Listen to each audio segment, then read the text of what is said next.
आजकाल स्पाईनचे आजार किंवा मणक्याचे आजार अतिशय कॉमन झालेले असताना त्रिशूर गावामध्ये त्यांची 8वी पिढी आज मणक्याच्या विकारावरती काम करते. रोजचे एक साधारण 800 ते 1000 पेशंट बघतात रोज. सर रोज. मला तुम्हाला हा प्रश्न विचारायचा की स्पाईन का? त्या काळात रात्री मी 2-2, 3-3 वाजेपर्यंत फेसबुकला spine disorder and without operation असं मी सर्च करायचो. कुठले आजार जास्त पर्सेंटेजमध्ये असतात किंवा तुमच्याकडे आलेल्या काही केसेसमध्ये की सर्वात जास्त कॉमन हे आजार आजच्या लोकांमध्ये आढळतात? गादी ही अजून बाहेर पडली, गादी ॲन्युलस फायबरच्या बाहेर आली तर रोज सकाळी उठल्यानंतर कंबर अवघडते. थोडक्यात अॅनाटॉमी जर आपल्या प्रेक्षकांसाठी समजावून सांगितलीत ना, पहिला मणका, दुसरा मणका, तिसऱ्या मणक्यापासून ते 7व्या मणक्यापर्यंत 30 डिग्रीचा कव असतो. एका सेकंदात 3 मुवमेंट जर केल्या तरच गादी बाहेर येते.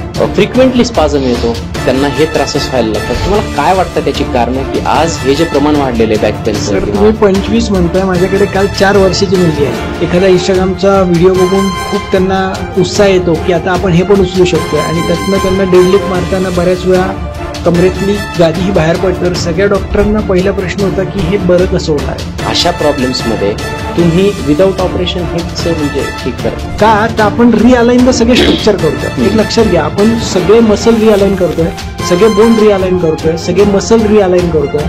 त्याच्यामुळे सक्सेस रेट हा जास्त आहे. सगळ्यात पहिली तपासणी आहे की डॉक्टर तुम्हाला कशा प्रकारे तपासतोय.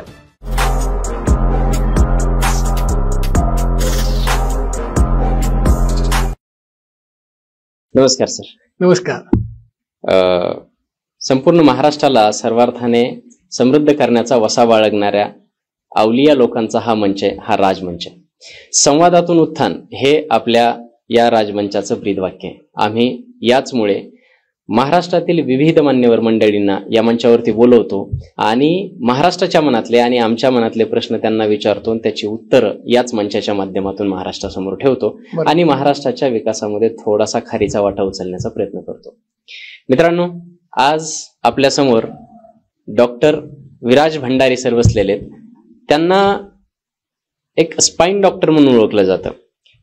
आजकाल स्पाईनचे आजार किंवा मणक्याचे आजार अतिशय कॉमन झालेले असताना, त्याचे ऑपरेटिव्ह प्रोसेसेस अतिशय महागड्या असताना आणि त्याचा सक्सेस रेशो अतिशय कमी असताना एक असे डॉक्टर जे मणक्याच्या बऱ्याचशा आजारांना विदाऊट ऑपरेशन ट्रीट करतात आणि कित्येक फॅमिलीज, कित्येक लोकांच्या तोंडावरती हसू आणतात, हे आपल्यासाठी फार महत्वाचं आहे.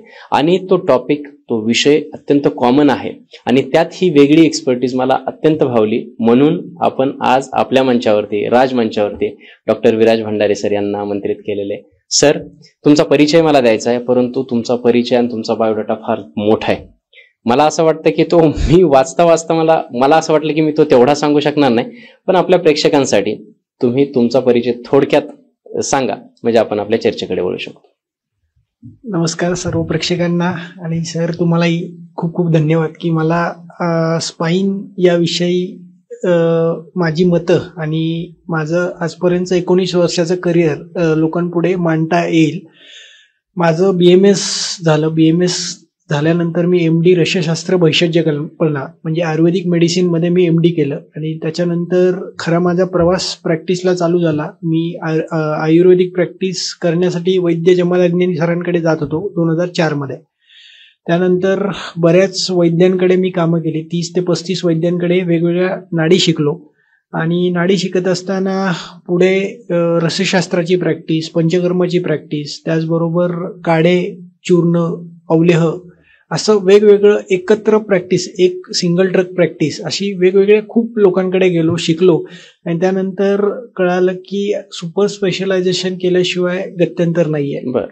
आणि मग विषय निवडायत असताना बरेच विषय मी स्किन डिसऑर्डर, किडनीज, डायबिटीज आता बराच वाढत चाललाय, तर डायबिटीजमध्ये आपल्याला काय करता येईल. परंतु मी केरळमध्ये गेलो असताना हाडवैद्य परंपरा मी बघितल्या आणि त्यांच्याकडे मी 3 महिने राहिलो त्रिशूरमध्ये. आणि तिथे राहिल्यानंतर कळालं की त्रिशूर गावामध्ये त्यांची 8वी पिढी आज मणक्याच्या विकारावरती काम करते. रोजचे एक साधारण 800 ते 1000 पेशंट बघतात ते लोक रोज. सर रोज. मग मी तिथे गेल्यानंतर एक तर पहिली गोष्ट होती की लँग्वेज प्रॉब्लेम फार होता. परंतु बऱ्याच गोष्टी मी त्यांच्या बघण्यातनं जे काही ते कर्म करतात, जे काही ओढाओढी करतात, जे काही मनके बसवतात, त्यातनं मी बऱ्याच गोष्टी शिकलो. आणि त्यातलं एक मीडिएटर मला इंग्लिशमध्ये आणि हिंदीमध्ये ट्रान्सलेटर म्हणून माझ्यासाठी काम करायचा. मग हे मी सगळं तिथे 2-2.5 महिने राहिलो. पुण्यात आल्यानंतर मी विचार केला की असं आपल्याला काय करता येईल की जेणेकरून आपल्याला बऱ्याच लोकांचं ऑपरेशन हे वाचवता येईल. आणि त्या काळामध्ये माझ्याकडे बरेच पेशंट यायचे की ज्यांचे ऑपरेशन झालेत आणि त्या ऑपरेशनमुळे वर्स केसेस झाल्या. कुणाचा लघवीचा कंट्रोल गेलाय, कुणाचा संडासचा कंट्रोल, स्टूल कंट्रोल गेलेला आहे, कोणाचं फूड ड्रॉप झालेलं आहे आफ्टर ऑपरेटिव्ह. मग असं बघता त्याच्यामध्ये मला खूप काहीतरी करायची इच्छा निर्माण झाली. आणि त्यातनं मी पहिला कोर्स माझा चायनामध्ये शांघायमध्ये झाला, chiropractor with how to scale Gonstead parallel स्केलने एक्सरे कसे रीड करायचे याचा एक स्पेसिफिक कोर्स मी त्यासोबत केला. मग तिथनं कोर्सची ही सगळी स्पाईनसाठी मी वेगवेगळे देशामध्ये 30 ते 32 कोर्सेस माझे वेगवेगळ्या कंट्रीमध्ये झाले. आणि ते कोर्सेस मी काही दिल्लीमध्ये केले, काही बॉम्बेमध्ये केले, काही कोर्सेस चेन्नई, पोलंड, असं करत करत माझे मणक्याशी रिलेटेड विनो ऑपरेशन मॅन्युअल थेरपी जे आहेत, ज्याच्यामध्ये क्रायोप्रॅक्टर, ऑस्टिओपॅथ, रॉल्फर, स्ट्रक्चरल इंटिग्रेशन, त्याचबरोबर रॉल्फ मुवमेंट, त्यानंतर व्हिसेरल मॅनिप्युलेशन, क्रेनिओसॅक्रल थेरपी, असे बरेच कोर्सेस मी केले की ज्याच्यामध्ये मसल बॅलन्स केले जातात, बोन बॅलन्स केले जातात, ऑर्गनचं मॅनिप्युलेशन केलं जातं. आज आपण बोनचं मॅनिप्युलेशन फेसबुकला ऐकतोय, परंतु प्रत्येक ऑर्गन रिअलाइन केला जातो. त्याचबरोबर नर्वस सिस्टीम रिअलाइन केली जाते, जसं सॅक्रल प्लेक्सस आहे, ब्रॅकियल प्लेक्सस आहे, लंबर प्लेक्सस आहे, त्याचं मॅनिप्युलेशन, स्पायनल कॉर्डचं मॅनिप्युलेशन केलं जातं. या सगळ्या गोष्टी मी शिकलो. आणि हे शिकत असताना मी एका वर्षी एक गोष्ट शिकायचो आणि त्याचे कमीत कमी 500 ते 800 पेशंट केल्यानंतर दुसरा कोर्स मी करायचो. कधीपासून करताय सर तुम्ही? मी साधारण 2008 पासून चालू केलं. बीएमएस पासआउट माझं 2008 मध्ये, मी बीएमएस झालं माझं 2009 साली. आणि 2009 पासून 2024 पर्यंत माझे कंटिन्युअस कोर्सेस आजही चालू आहेत. आजही तुम्ही शिकताय? आजही मी दर 6 महिन्यांनी बाहेर जाऊन शिकतो नवीन गोष्टी. त्याचे खूप डिटेल आहेत की खूप नवीन शिकण्यासारखं खूप काही बाहेर आहे, पण ते जर मिळालं आपल्याला तर त्यासारखा आनंद हा खूप वेगळा आहे. खूप जबरदस्त सर. मी जेव्हा तुमच्याशी बोललो, तुमचा मला मेसेज वगैरे आल्याच्या नंतर आपण जेव्हा बोललो, त्याच्यानंतर माझ्या एक डोक्यात होतं की आपल्या मेडिकल फील्डमध्ये करण्यासारखं खूप आहे, बरीच अंग आहेत जिथे आपण काम करू शकतो आणि बरेच प्रॉब्लेम्स आहेत. मला तुम्हाला हा प्रश्न विचारायचा की स्पाईन का? म्हणजे तुम्ही तुमचं करिअर करण्यासाठी किंवा लोकांना ठीक करण्यासाठी हाच ऑर्गन किंवा हा क्रायटेरिया, हे फील्ड का निवडलं स्पाईन? सर, ही देवकृपा असावी. कारण बेसिकली भगवंताने प्रत्येकाला त्याचं कर्म दिलेलं आहे आणि मी ते मानतो. कारण बेसिकली मी स्किन डिसऑर्डर, डायलिसिस किंवा किडनी डिसऑर्डर, सोरियासिस, त्याबरोबर स्पाईन, तर बेसिकली मला सगळ्या गोष्टी या स्पाईनशी रिलेटेड ऑटोमॅटिक मिळत गेल्या. आणि भगवंतानी तसे लोक इंडियात आणले की जे इंडियात परत कधी आले नाही. ते फक्त माझ्यासाठी आले. म्हणजे मी तुम्हाला हे का सांगतोय, तर मी 2008-9 मध्ये रात्री फेसबुकला, त्या काळात फेसबुकचं खूप मोठं वारं होतं, जसं आता इन्स्टाचं आहे. त्या काळात रात्री मी 2-3 वाजेपर्यंत फेसबुकला spine disorder and without operation असं मी सर्च करायचो. आणि प्रत्येक त्या माणसाला मेसेंजरला मेसेज करायचो की मला या गोष्टी शिकायच्या आहेत आणि मला या गोष्टीबद्दल नॉलेज हवंय. मग मी असे कमीत कमी 400-500 लोकांना मी मेसेज करायचो रात्री आणि बोलायचो, त्यांच्याशी गप्पा मारायचो. ते पुस्तकं पाठवायचे. बऱ्याच लोकांनी मला जवळजवळ 700-800 पुस्तकं फॉरेन मधनं मला पाठवली गेली. मी त्याचं प्रिंट काढायचो, प्रिंट काढून ते वाचायचो आणि तशा प्रकारचे कोर्सेस इंडियात आणण्यासाठी प्रयत्न करायचो. मग तसे कोर्सेस ऑटोमॅटिक ते इंडियात येत गेले. आणि एकच इच्छा होती की मला 100% बरं करायचं. ही माझी मनाची पहिली खंत होती. आणि विदाऊट ऑपरेशन. तर माझ्या मनात तो एकदम म्हणजे खूप गाढ माझा विश्वास होता की आपल्याला लोकांना 100% बरं करायचं. आणि खरंच त्यांच्यासाठी मी खूप प्रयत्न पण केले आणि त्या प्रयत्नामुळे मला हे सगळं वैभव ज्ञानाचं मिळालं. खूप छान. आता काय होतं, आपल्याला म्हटलं की पाठदुखी हा एक प्रकार असतो, पण आपण ज्याला स्पाईन म्हणतो मेडिकल लँग्वेज मध्ये, अगदी ब्रेन पासून ते आपल्या मणक्याच्या शेवटचं हाड, मंकी बोन, माकड हाडापर्यंत याला स्पाईन म्हणतो. आणि त्याच्याशी रिलेटेड असे आजार असतात. लेम लँग्वेज मध्ये सामान्य लोकांना स्पाईनचा आजार किंवा हे लक्षात येणार नाही, तर त्याच्यात कुठले कुठले आजार असतात आणि कुठले आजार जास्त पर्सेंटेजमध्ये असतात, किंवा तुमच्याकडे आलेल्या काही केसेसमध्ये की सर्वात जास्त कॉमन हे आजार आजच्या लोकांमध्ये आढळतात, त्याच्याविषयी थोडं डिफरन्शिएशन केलं की लोकांना लक्षात येईल की काय काय आजार असतात. मग आपण एका एका आजारावरती बोलूया. टोटल मणक्यामध्ये 33 मणक्या आहेत. मणक्यांच्या मध्ये पाण्याची गादी, याला अॅन्युलस फायबर, आणि अॅन्युलस फायबरच्या मध्यभागी न्यूक्लियस पल्पस. न्यूक्लियस पल्पस म्हणजे मराठी भाषेत चकती. तर ही चकत्या, 2 चकत्या आतमध्ये असतात. एक चकती ही लुब्रिकेंट म्हणून काम करते, आणि एक चकती ही पाण्याची फक्त त्या लुब्रिकेंट भागाला मध्यभागी ठेवणं, जेणेकरून माणसाच्या सर्व हालचाली एकदम व्यवस्थित होतील, सुखकर होईल, त्यासाठी हे काम होते. पण ही चकती ज्यावेळेस घसरते, बाहेर येते, ती बाहेर येताना कधी काही पेशंटमध्ये मागच्या दिशेने बाहेर येते, काही पेशंटमध्ये पुढच्या दिशेने बाहेर येते. ज्याला मेडिकल लँग्वेजमध्ये रिट्रोलिस्थेसिस किंवा एंट्रोलिस्थेसिस म्हटलं जातं. बऱ्याच लोकांच्या MRI मध्ये हे शब्द लोकांना बघायला मिळतील. तर ती गादी जेव्हा घसरते, गादी घसरल्यानंतर ती 5 टप्प्यांमध्ये घसरते. पहिला टप्पा जो आहे तिथे पेशंटचा मनका पूर्ण लॉक होतो आणि पेशंटला रोबोटिक प्रमाणे, म्हणजे अक्षरशः काही लोक मला सांगतात की डॉक्टर माझी कंबर अचानक लचकली आणि लचकल्यानंतर मला हालचाल करता एकदम हालचाल पूर्ण बंद झाली, मला उठता येत नाही, बसता येत नाही, मी एका जागेवर कमीत कमी अर्धा ते 2 तास तसंच पडून राहिलो. हा पहिला टप्पा लॉक होणं, मस्क्युलर स्पाझम याला म्हणतात. त्या काळामध्ये पेशंटला धड उठता येत नाही, धड बसता येत नाही, धड काही हालचाली कोणत्याच करता येत नाही. या काळात सर्व रुग्णांना एक मी सांगेल की बाबा अशी अवस्था प्राप्त झाली तर तुम्ही एक 24 तास ते 72 तास झोपून राहा. तुम्ही जर अचानक हालचाली अजून करायला गेलात तर ती गादी अजून बाहेर पडते. लॉक होणं ही नॅचरल टेंडन्सी आहे. गादी जेव्हा बाहेर पडते, इन्फ्लाम होते, आजूबाजूच्या नर्व इन्फ्लाम होतात, व्हाईट लॉन्जिट्युडनल लिगामेंट इन्फ्लाम होतात, त्यावेळेस निसर्गतः सगळं शरीर हे कडक होतं, कारण शरीर स्वतः तुम्हाला वाचवतं. बरं, ही गादी बाहेर पडून मेकॅनिझम आहे थोडक्यात. येस. पण त्याच्यापेक्षा फोर्स जर जास्त लागला, फर्स्ट ग्रेड पेक्षा फोर्स जास्त लागला आणि गादी ही अजून बाहेर पडली, गादी अॅन्युलस फायबरच्या बाहेर आली, तर रोज सकाळी उठल्यानंतर कंबर अवघडते. अच्छा, हे जे डेली असे लोक आहेत जे बोलतात की सकाळी उठल्याच्या नंतर माझी कंबर अवघडलेली, आणि हे फक्त पेशंटला सकाळी उठल्या होतं. रोज सकाळी उठल्यानंतर अर्धा तास कंबर आखडणार, परत दिवसभर पेशंटला वाटणार पण नाही की मला मणक्याचा त्रास. काय बोलतात त्या कंडिशनला? त्या कंडिशनमध्ये ग्रेड 2, याला आम्ही ग्रेड 2 म्हणतो, की ज्याच्यामध्ये डिस्क ही ग्रेड 2 मध्ये बाहेर आली, आणि हा सायटिकाचा प्रकार आहे. स्लीप डिस्कचा second gradation of slip disc. अच्छा.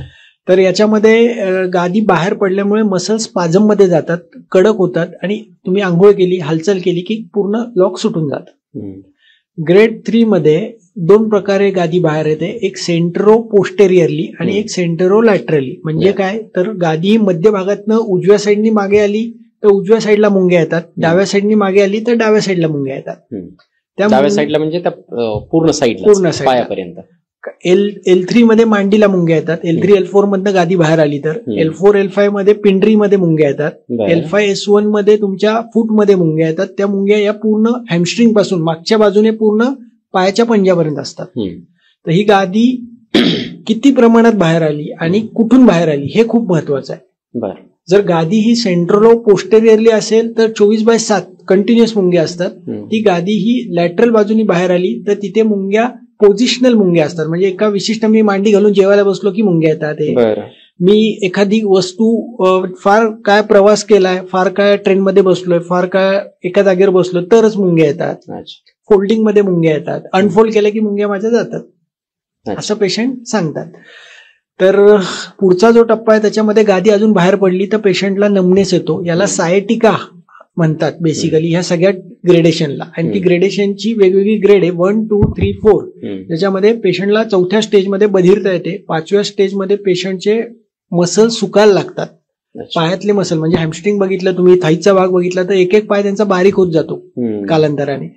त्याचबरोबर काही लोकांचा लघवीचा कंट्रोल जातो, काही लोकांचा संडासचा कंट्रोल जातो. लघवीचा कंट्रोल का जातो? लघवीचा कंट्रोल जाण्याचं कारण म्हणजे काय, नव पूर्ण एक्सक्रूट होते. डिस्क पूर्ण एक्सक्रूट झाली तर त्या डिस्कचं जे नवचं सेन्सेशन आहे टुवर्ड्स दॅट ऑर्गन ते पूर्णपणे बंद पडतं.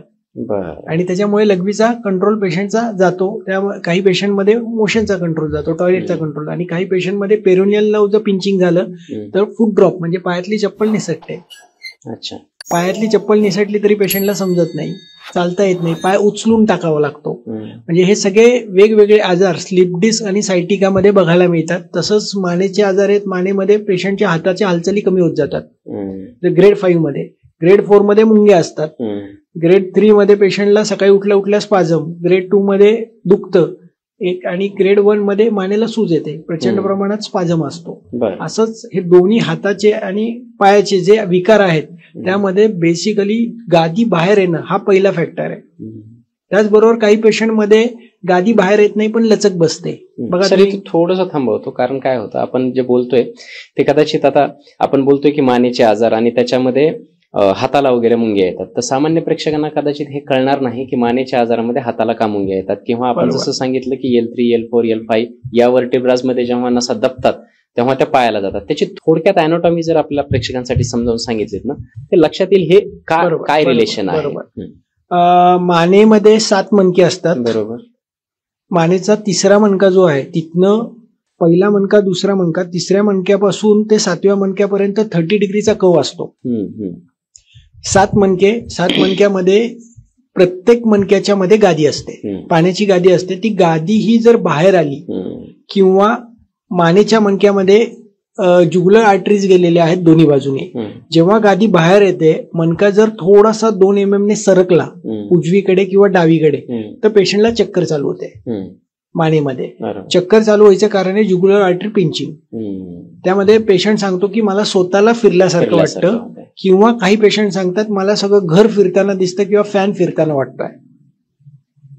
याचं डिफरन्शियल डायग्नोसिस आहे वातज चक्कर जी आहे, वातज भ्रम, संस्कृतमध्ये याला भ्रम म्हणतात. तर वातज भ्रम किंवा डिझिनेस जो आहे तो त्या पेशंटमध्ये स्वतः फिरल्यासारखं स्विंग मुवमेंट त्याला जाणवते. आणि वात पित्तज भ्रम जो आहे त्याच्यामध्ये पेशंटला सगळं समोरची दुनिया फिरताना दिसते.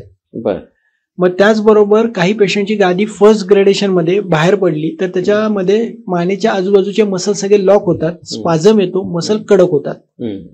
मानेमध्ये 7 मणके मी तुम्हाला सांगितलं, आणि मॅक्झिमम लोकांना 6व्या 7व्या मणक्यामध्ये इंजुरी ही जास्त होते, कारण तो मणका जो आहे मॅक्झिमम त्याची मुवमेंट आहे, मॅक्झिमम फ्लेक्झिबिलिटी त्याला आहे. ज्या वेळेस मुवमेंट करत असताना 2 मुवमेंट एखादा पेशंट करतोय, 2 मुवमेंट करत असताना अचानक फॉर एक्झाम्पल मान खाली, हे बघा, मान समोर बघणं, खाली घेणं, ही 2 मुवमेंट झाल्या. बरोबर. पण मान समोर बघतोय, खाली घेतोय, जोरात उजवीकडे बघतोय, एका सेकंदात 3 मुवमेंट जर केल्या तरच गादी बाहेर येते. आणि हे वारंवार केल्याच्या नंतर नाही, झटका बसल्यानंतर, क्विक सडन ऑफ सेकंदामध्ये झटका बसला. एक लक्षात घ्यायला, आम्ही आमच्या मेडिकल लँग्वेजमध्ये ट्रॉमा म्हणतो. ट्रॉमा म्हणजे काय? क्विक सडन ऑफ, एका सेकंदामध्ये जर झटका बसला तर ज्या ठिकाणी झटका बसला तिथनं गादी ही बाहेर येते. ओके. याला सगळ्याला स्लिप डिस्कच म्हणतात. मग काही लोक याच्यामध्ये मिळतात, त्याच्यामध्ये झीज होणं हा प्रकार दिसतो, की जे लोक शेतकरी वर्ग आहे किंवा खूप ओझी वाहणारा वर्ग आहे, ज्याने खूप काबड कष्ट केलेले आहेत, अशा लोकांना डिजनरेटिव्ह चेंजेस म्हणजे काय? तर त्या मणक्यांना, त्या 33च्या 33 मणक्यापैकी काही भाग जो जास्त वापरला जातोय किंवा जिथे जास्त हालचाली होतात तिथे खड्डे पडतात, झीज होते. त्याला स्कॅमर्स नोड म्हटलं जातं, किंवा ऑस्टिओफाईट तिथे येतात, किंवा मणक्याचा कव आहे तो झिजल्यामुळे नष्ट होतो, किंवा काही पेशंटमध्ये तो फ्रॅक्चर होतो. फ्रॅक्चर होणं म्हणजे 2 मणक्यातला मणका पिचकला जाणं, पिचकला गेल्यामुळे तिथे खड्डा तयार होतो, आणि 2 मणक्याची जी हाईट आहे ती साधारण सर्वायकल स्पाईन मधले मणके हे सगळे लहान आहेत, थोरॅसिक स्पाईन मधले मणके हे मोठे आहेत त्या मानाने, लंबरचे त्याच्यापेक्षा मोठे आहेत. मग जिथे जिथे मणका पिचकला गेला, जोरात झटका बसला, 2 मणके एकमेकाला घासतात, घासल्यामुळे तिथे खड्डा पडतो, त्याला फ्रॅक्चर होऊन जातात. हे एवढे सगळे प्रॉब्लेम स्पाइन्स मध्ये होतात, बॅक मध्ये होतात, आणि त्याचा पेन हा फार सिव्हिअर असतो. बरोबर. मी ते अनुभवलंय किंवा मी ते माझ्या पेशंट्स मध्ये पाहिलेलं आहे. त्यांचे पेन खूप सिव्हिअर असतात. आणि आजकाल असं नाहीये की एक एज आहे 40, 50, 60 अबो पेशंट्सलाच हे असे काय होतात. 25, 30 वर्षाची मुलं सुद्धा येतात आणि त्यांना स्पाझम म्हणजे रोजच्या रोज असं नाही म्हणता येणार, पण फ्रिक्वेंटली स्पाझम येतो, त्यांना हे त्रासच व्हायला लागतात. तुम्हाला काय वाटतं त्याची कारण की आज हे जे प्रमाण वाढलेलं आहे बॅक पेनचं? तुम्ही 25 म्हणताय, माझ्याकडे काल 4 वर्षाची मुलगी आली आहे. 4 वर्षाची काय मुलगी रिझन आहे. होतं त्या पेशंटमध्ये? मोबाईलचा अतिवापर. मोबाईल दिवसभर ती 7 ते 8 तास मोबाईल मधले व्हिडिओज, इंस्टाग्रामच्या रील्स, युट्यूबच्या रील्स बघत बसायची. घरचे लोक ऐकत नाहीये म्हणून मोबाईल आजीचा झाला की आईचा झाला की वडिलांचा झाला की जॉईंट फॅमिली होती, काका काकू. 4 वर्षाची मुलगी. 4 वर्षाची मुलगी, मानेला पूर्ण टेंगूळ, मान हालत नव्हती उजवीकडे ना डावीकडे.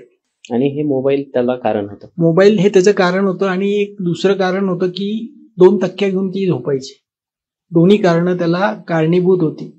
मान हालत नव्हती, पूर्ण स्पाझम, मानेचा आजूबाजूचा भाग पूर्ण कडक झाला, स्केलनी मसल पूर्ण टाईट झाली तिथली. आणि तिला उजवीकडे पण बघता येत नव्हतं, डावीकडे करता येत नव्हतं. कारण एक लक्षात घ्या, मानेचे मसल्स जे आहेत ते तुमच्या इंटरनल दाताच्या आतमध्ये सगळे अटॅचमेंट आहे. आणि तिला जेवतानाही तो त्रास व्हायला लागला. आता तिने स्टिरॉइड इंजेक्शन घेतलं, फरक नाही पडला. मग ती आपल्याकडे काल दवाखान्यात दाखवायला आली. अजून काय रिझन्स आहे? अजून एक लक्षात घ्या, वयामानानुसार एकतर अति बसणं, एका जागेवर बसणं, तुमच्या दिवसभराच्या हालचाली कशात, हे खूप महत्वाचं त्याचे फॅक्टर आहे की तुम्ही अति हालचाली करताय का हालचाली करतच नाहीये. अच्छा. मध्यम मार्ग आपल्याला पाहिजे की अति पण कुठली गोष्ट करायची नाही. अति बसणं, अति उभं राहणं, अति एका जागेवरती काहीतरी फॅक्टरी वर्कर्स जे आहेत ते एकच गोष्ट मुवमेंट एक पॅटर्न करतात बघा. बरोबर. की ती अति करून तिथल्या मणक्यांना डिजनरेटिव्ह चेंजेस येऊन मणका झिजतो. त्याचबरोबर टीचर लोक आहेत, आज पेपर तपासताना ते खूप वेळ पेपर तपासायला बसतात, त्यानंतर त्यांना मी बघतो की मानेचा त्रास चालू झालाय. सीए लोक ऑडिट्सच्या वेळेत त्यांना खूप मणक्याचा त्रास होतो, कारण बिकॉज ऑफ हेवी सिटिंग 12-12, 18-18, 19 तास लोक बसतात. त्याचबरोबर दुसरं कारण आहे आता जिमिंग फॅक्टर्स आहे. बऱ्याच वेळा जिमिंग मध्ये खूप ओव्हरवेट उचलतात मुलं. पहिले नवीन शिकी मुलं असतात, शिकायला जातात, पण एखादा इंस्टाग्रामचा व्हिडिओ बघून खूप त्यांना उत्साह येतो की आता आपण हे पण उचलू शकतोय. आणि त्यातनं त्यांना डेडलिफ्ट मारताना बऱ्याच वेळा कमरेतली गादी ही बाहेर पडते आणि पायातली चप्पल निष्ठायचं बन. इथपर्यंत मी आता ते पेशंट बघितले या आठवड्यात. Foot drop. त्याचबरोबर अवेळी अति जेवण करणं. अवेळी अति जेवण करणं. अवेळी म्हणजे काय, तर कधी पण वेळ मिळेल तसा, कामातनं वेळ मिळेल तसा जेवायचं, आणि जेवत असताना भरपूर प्रमाणात जेवायचं. लोक बऱ्याच वेळा पोटभर म्हणजे काय, आज पोट भरलेलं आहे तरी अजून काही डिशेस मागवलेले असतात, बऱ्याच वेळा बाहेरनं जेवण मागवलेलं असतं, आवडलेलं असतं म्हणून ते जेवणावर जेवण करणं. आज बऱ्याच वेळा बरीच लोक, आज 60 ते 70% लोक ऑफिसमधले मी बघतो की त्यांचे डबे हे बाहेरनच येत असतात, 1 टाइम किंवा 2 टाइम. पण मी हे समजलं नाही अजून की अतिजेवण केल्याने बॅक पेन. अजीर्ण होतं सर. अजीर्ण होऊन सगळे मणक्याच्या आजूबाजूचे हे बघा, स्टमक मध्ये तुम्ही एक 1500 ml फूड आपण साधारण घेतो, बरोबर, त्याच्यापेक्षा जास्त ओव्हर इटिंग फूड घेतलं, गॅस तयार होणार, आणि तो गॅस सगळा बघा मानेत येऊन बसतो. तोच गॅस तुमच्या लिव्हरच्या मागे गेला तर लंबोसॅक्रल एरिया जो आहे त्याच्यामध्ये सगळा गॅस साठतो आणि सगळे मणके तुमचे सुजायला चालू होतात. अतिजेवण केल्याने सुद्धा मणक्याचे आजार सुरू होतात. ओके सर, पुढे. त्याचबरोबर कॉन्स्टिपेशन, मलावष्टंभ, मल साफ न होणं, पोट साफ न होणं, आणि त्यामुळे पिंढऱ्या दुखणं. हा पिंढऱ्या ज्या लोकांच्या दुखतात, बरेच प्रश्न मला पेशंट लोक येतात की माझ्या रोज पिंढऱ्या रात्री झोपताना दुखतात. हे सगळ्यात महत्वाचं कारण आहे. त्यांचं सिकम मधनं मल बाहेर पडायला पाहिजे, तो बाहेर व्यवस्थित पडत नाही, त्याच्यामुळे बऱ्याच वेळा पिंढऱ्या दुखतात. ज्यांच्या पिंढऱ्या दुखतात ते त्यांनी गंधर्व हरितकी सारखं रात्री एक चूर्ण अर्धा चमचा 8-10 दिवस घ्यावं. एरंडा तेल सारखं तेल 2 ते 3 चमचे रात्री झोपताना घ्या. म्हणजे पोट साफ झालं की ते पिंढऱ्या दुखायचा प्रकार बंद होतो, त्यामुळे मणके दुखायचे बंद होतात.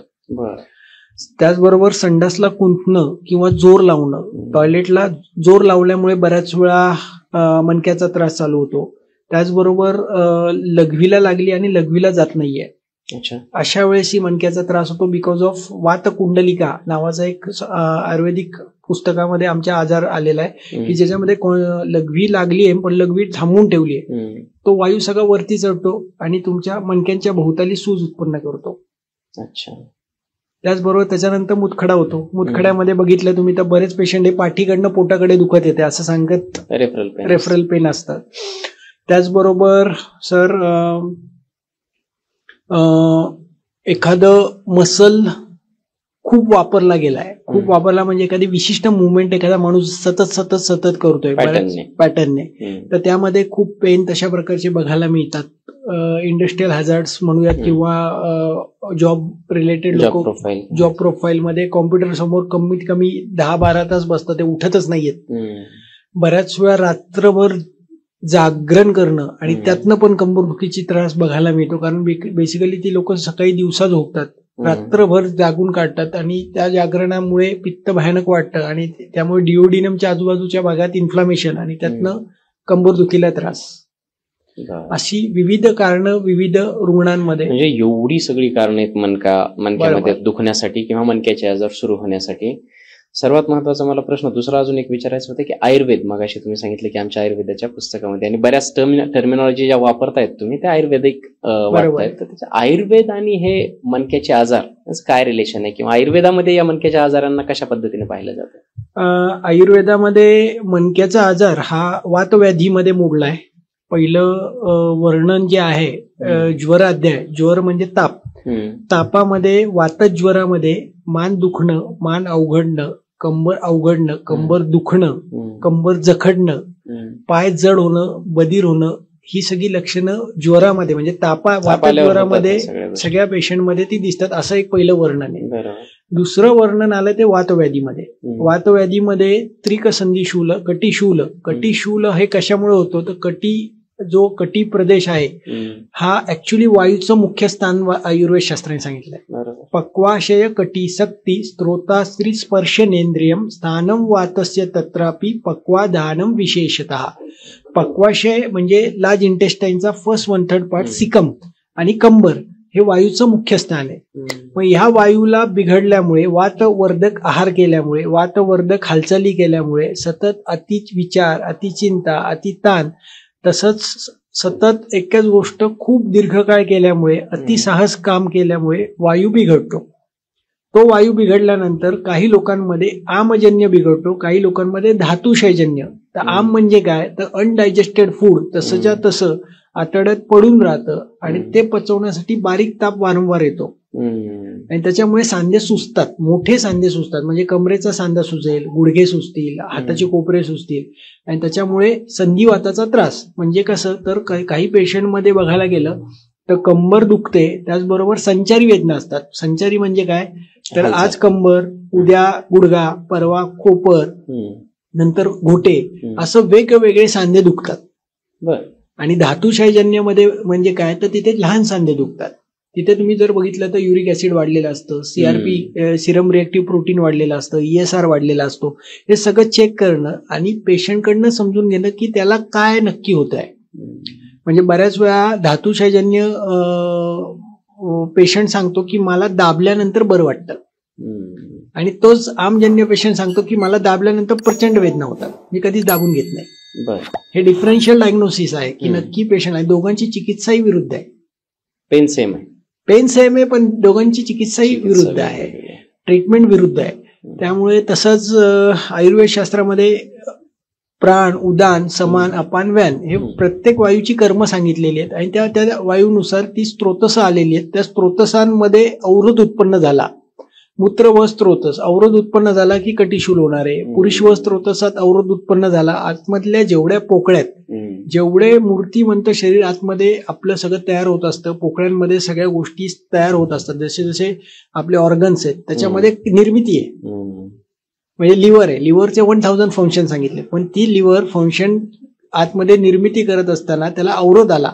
अवरोध म्हणजे मध्ये अडथळा आला, त्याच्यामुळे कंबरदुखीला त्रास चालू होतो. अच्छा, हे वेगवेगळे फॅक्टर्स आहेत आणि ते आयुर्वेदामध्ये खूप छान पद्धतीने सांगितलेत. आता मला जे प्रश्न विचारायचा आहे, आपला जो आजचा विषय आहे ते इतके व्हेरिएबल समस्या आहेत, स्पाईनशी रिलेटेड, मणक्याशी रिलेटेड, याच्यात तुम्ही कसं काम करता किंवा तुम्ही सांगता की विदाऊट ऑपरेशन. आता मला थोडंसं इथे ऍड करायला आवडेल की काही, आता आपण जसं सांगितलं की 2 मणके आहेत आणि त्याच्यामध्ये एक गादी आहे ज्याला आपण चकती म्हणतो, ती बऱ्याचदा निसटते, बऱ्याचदा पिचकते, म्हणजे ती कधी कधी नाहीशी होते, घासली जाते आणि नाहीशी होते. अशा फॅक्टरमध्ये, अशा प्रॉब्लेम्स मध्ये तुम्ही विदाऊट ऑपरेशन हे कसं म्हणजे ठीक करता? मला हे खूप चांगला प्रश्न विचारला सर. हा प्रश्न भारतामध्ये प्रत्येकच डॉक्टरलाच पडतो की अरे हे कसं काय बरं करतात ते. कारण माझे आजपर्यंत जवळजवळ 30 ते 35,000 डॉक्टरांना लेक्चर झाले. म्हणजे माझं जम्मू काश्मीरमध्ये आयुर्वेदिक कॉलेजला लेक्चर झालं, गुजरात आयुर्वेद कॉलेजला, मुंबई, पोद्दार, सायन, त्याचबरोबर लातूरमध्ये माझे जवळजवळ 8 ते 10 सेमिनार स्पाईन डिसऑर्डरवर झाले. तर सगळ्या डॉक्टरांना पहिला प्रश्न होता की हे बरं कसं होणार आहे.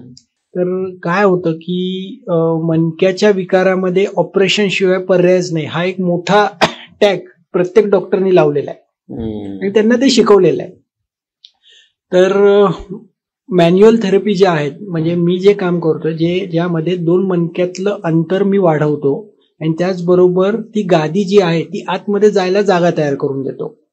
जागा तयार करून देतो म्हणजे काय करतो तर बेसिकली आम्ही पहिल्यांदा सगळं कुठलाही पेशंट आल्यानंतर त्याची नाडी परीक्षा करतो. त्यानंतर 6 फुटावरनं पेशंट चेक करतो की नक्की पेशंटच्या ग्रॅव्हिटी काय आहे. आता ग्रॅव्हिटी काय आहे म्हणजे काय तर बेसिकली पेशंट कसा उभा राहिलाय, पेशंट शिफ्ट आहे, पेल्विस टिल्ट आहे, स्पाईन त्याचा शोल्डर उजवीकडे गेला आणि कंबर डावीकडे गेली. कधी कधी काही पेशंटमध्ये छातीचा भाग पुढे जातो, पेल्विस मागे येतो, पेल्विसचा भाग अँटेरियर टिल्ट असतो, पोस्टेरियर टिल्ट असतो. हे सगळं आम्ही चेक करतो. त्यानंतर नर्वोस्कोप नावाचं मशीन आहे आमच्याकडे. त्याने मानेच्या पहिल्या मणक्यापासून माकड हाडापर्यंत चेक करतो नक्की आत्ता डिस्क कुठे बाहेर आली आहे. अच्छा.